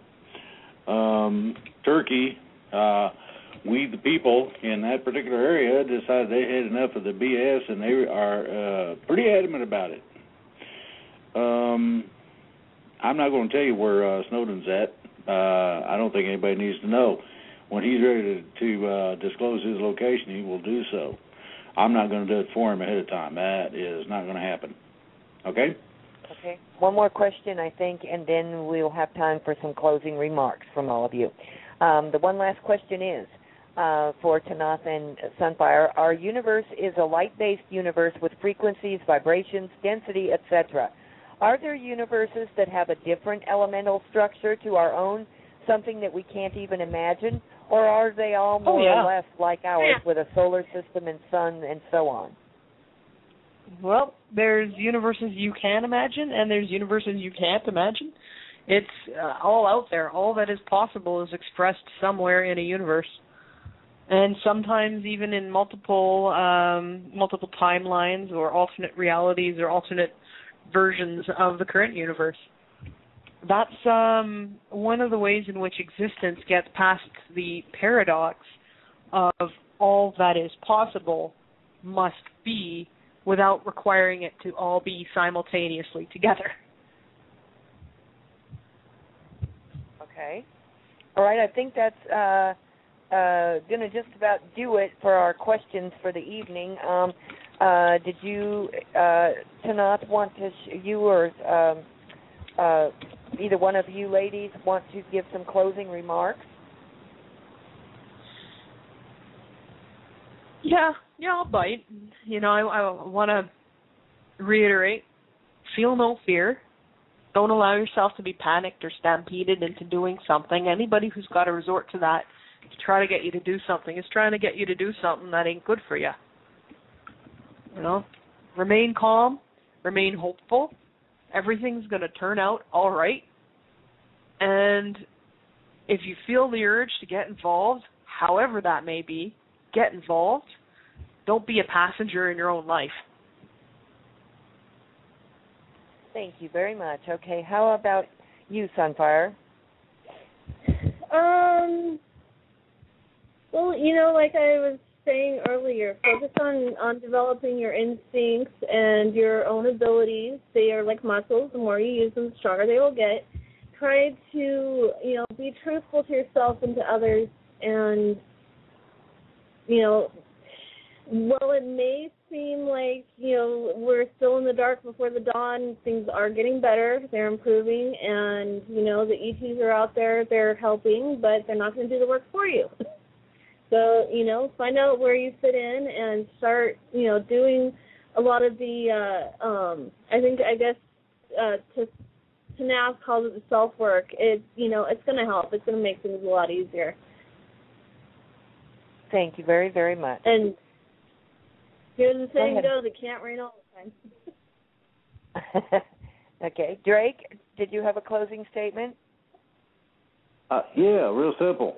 We're going to try to provide as much truth as we can within certain limitations. We're not going to endanger anything or interfere with any tactical operations.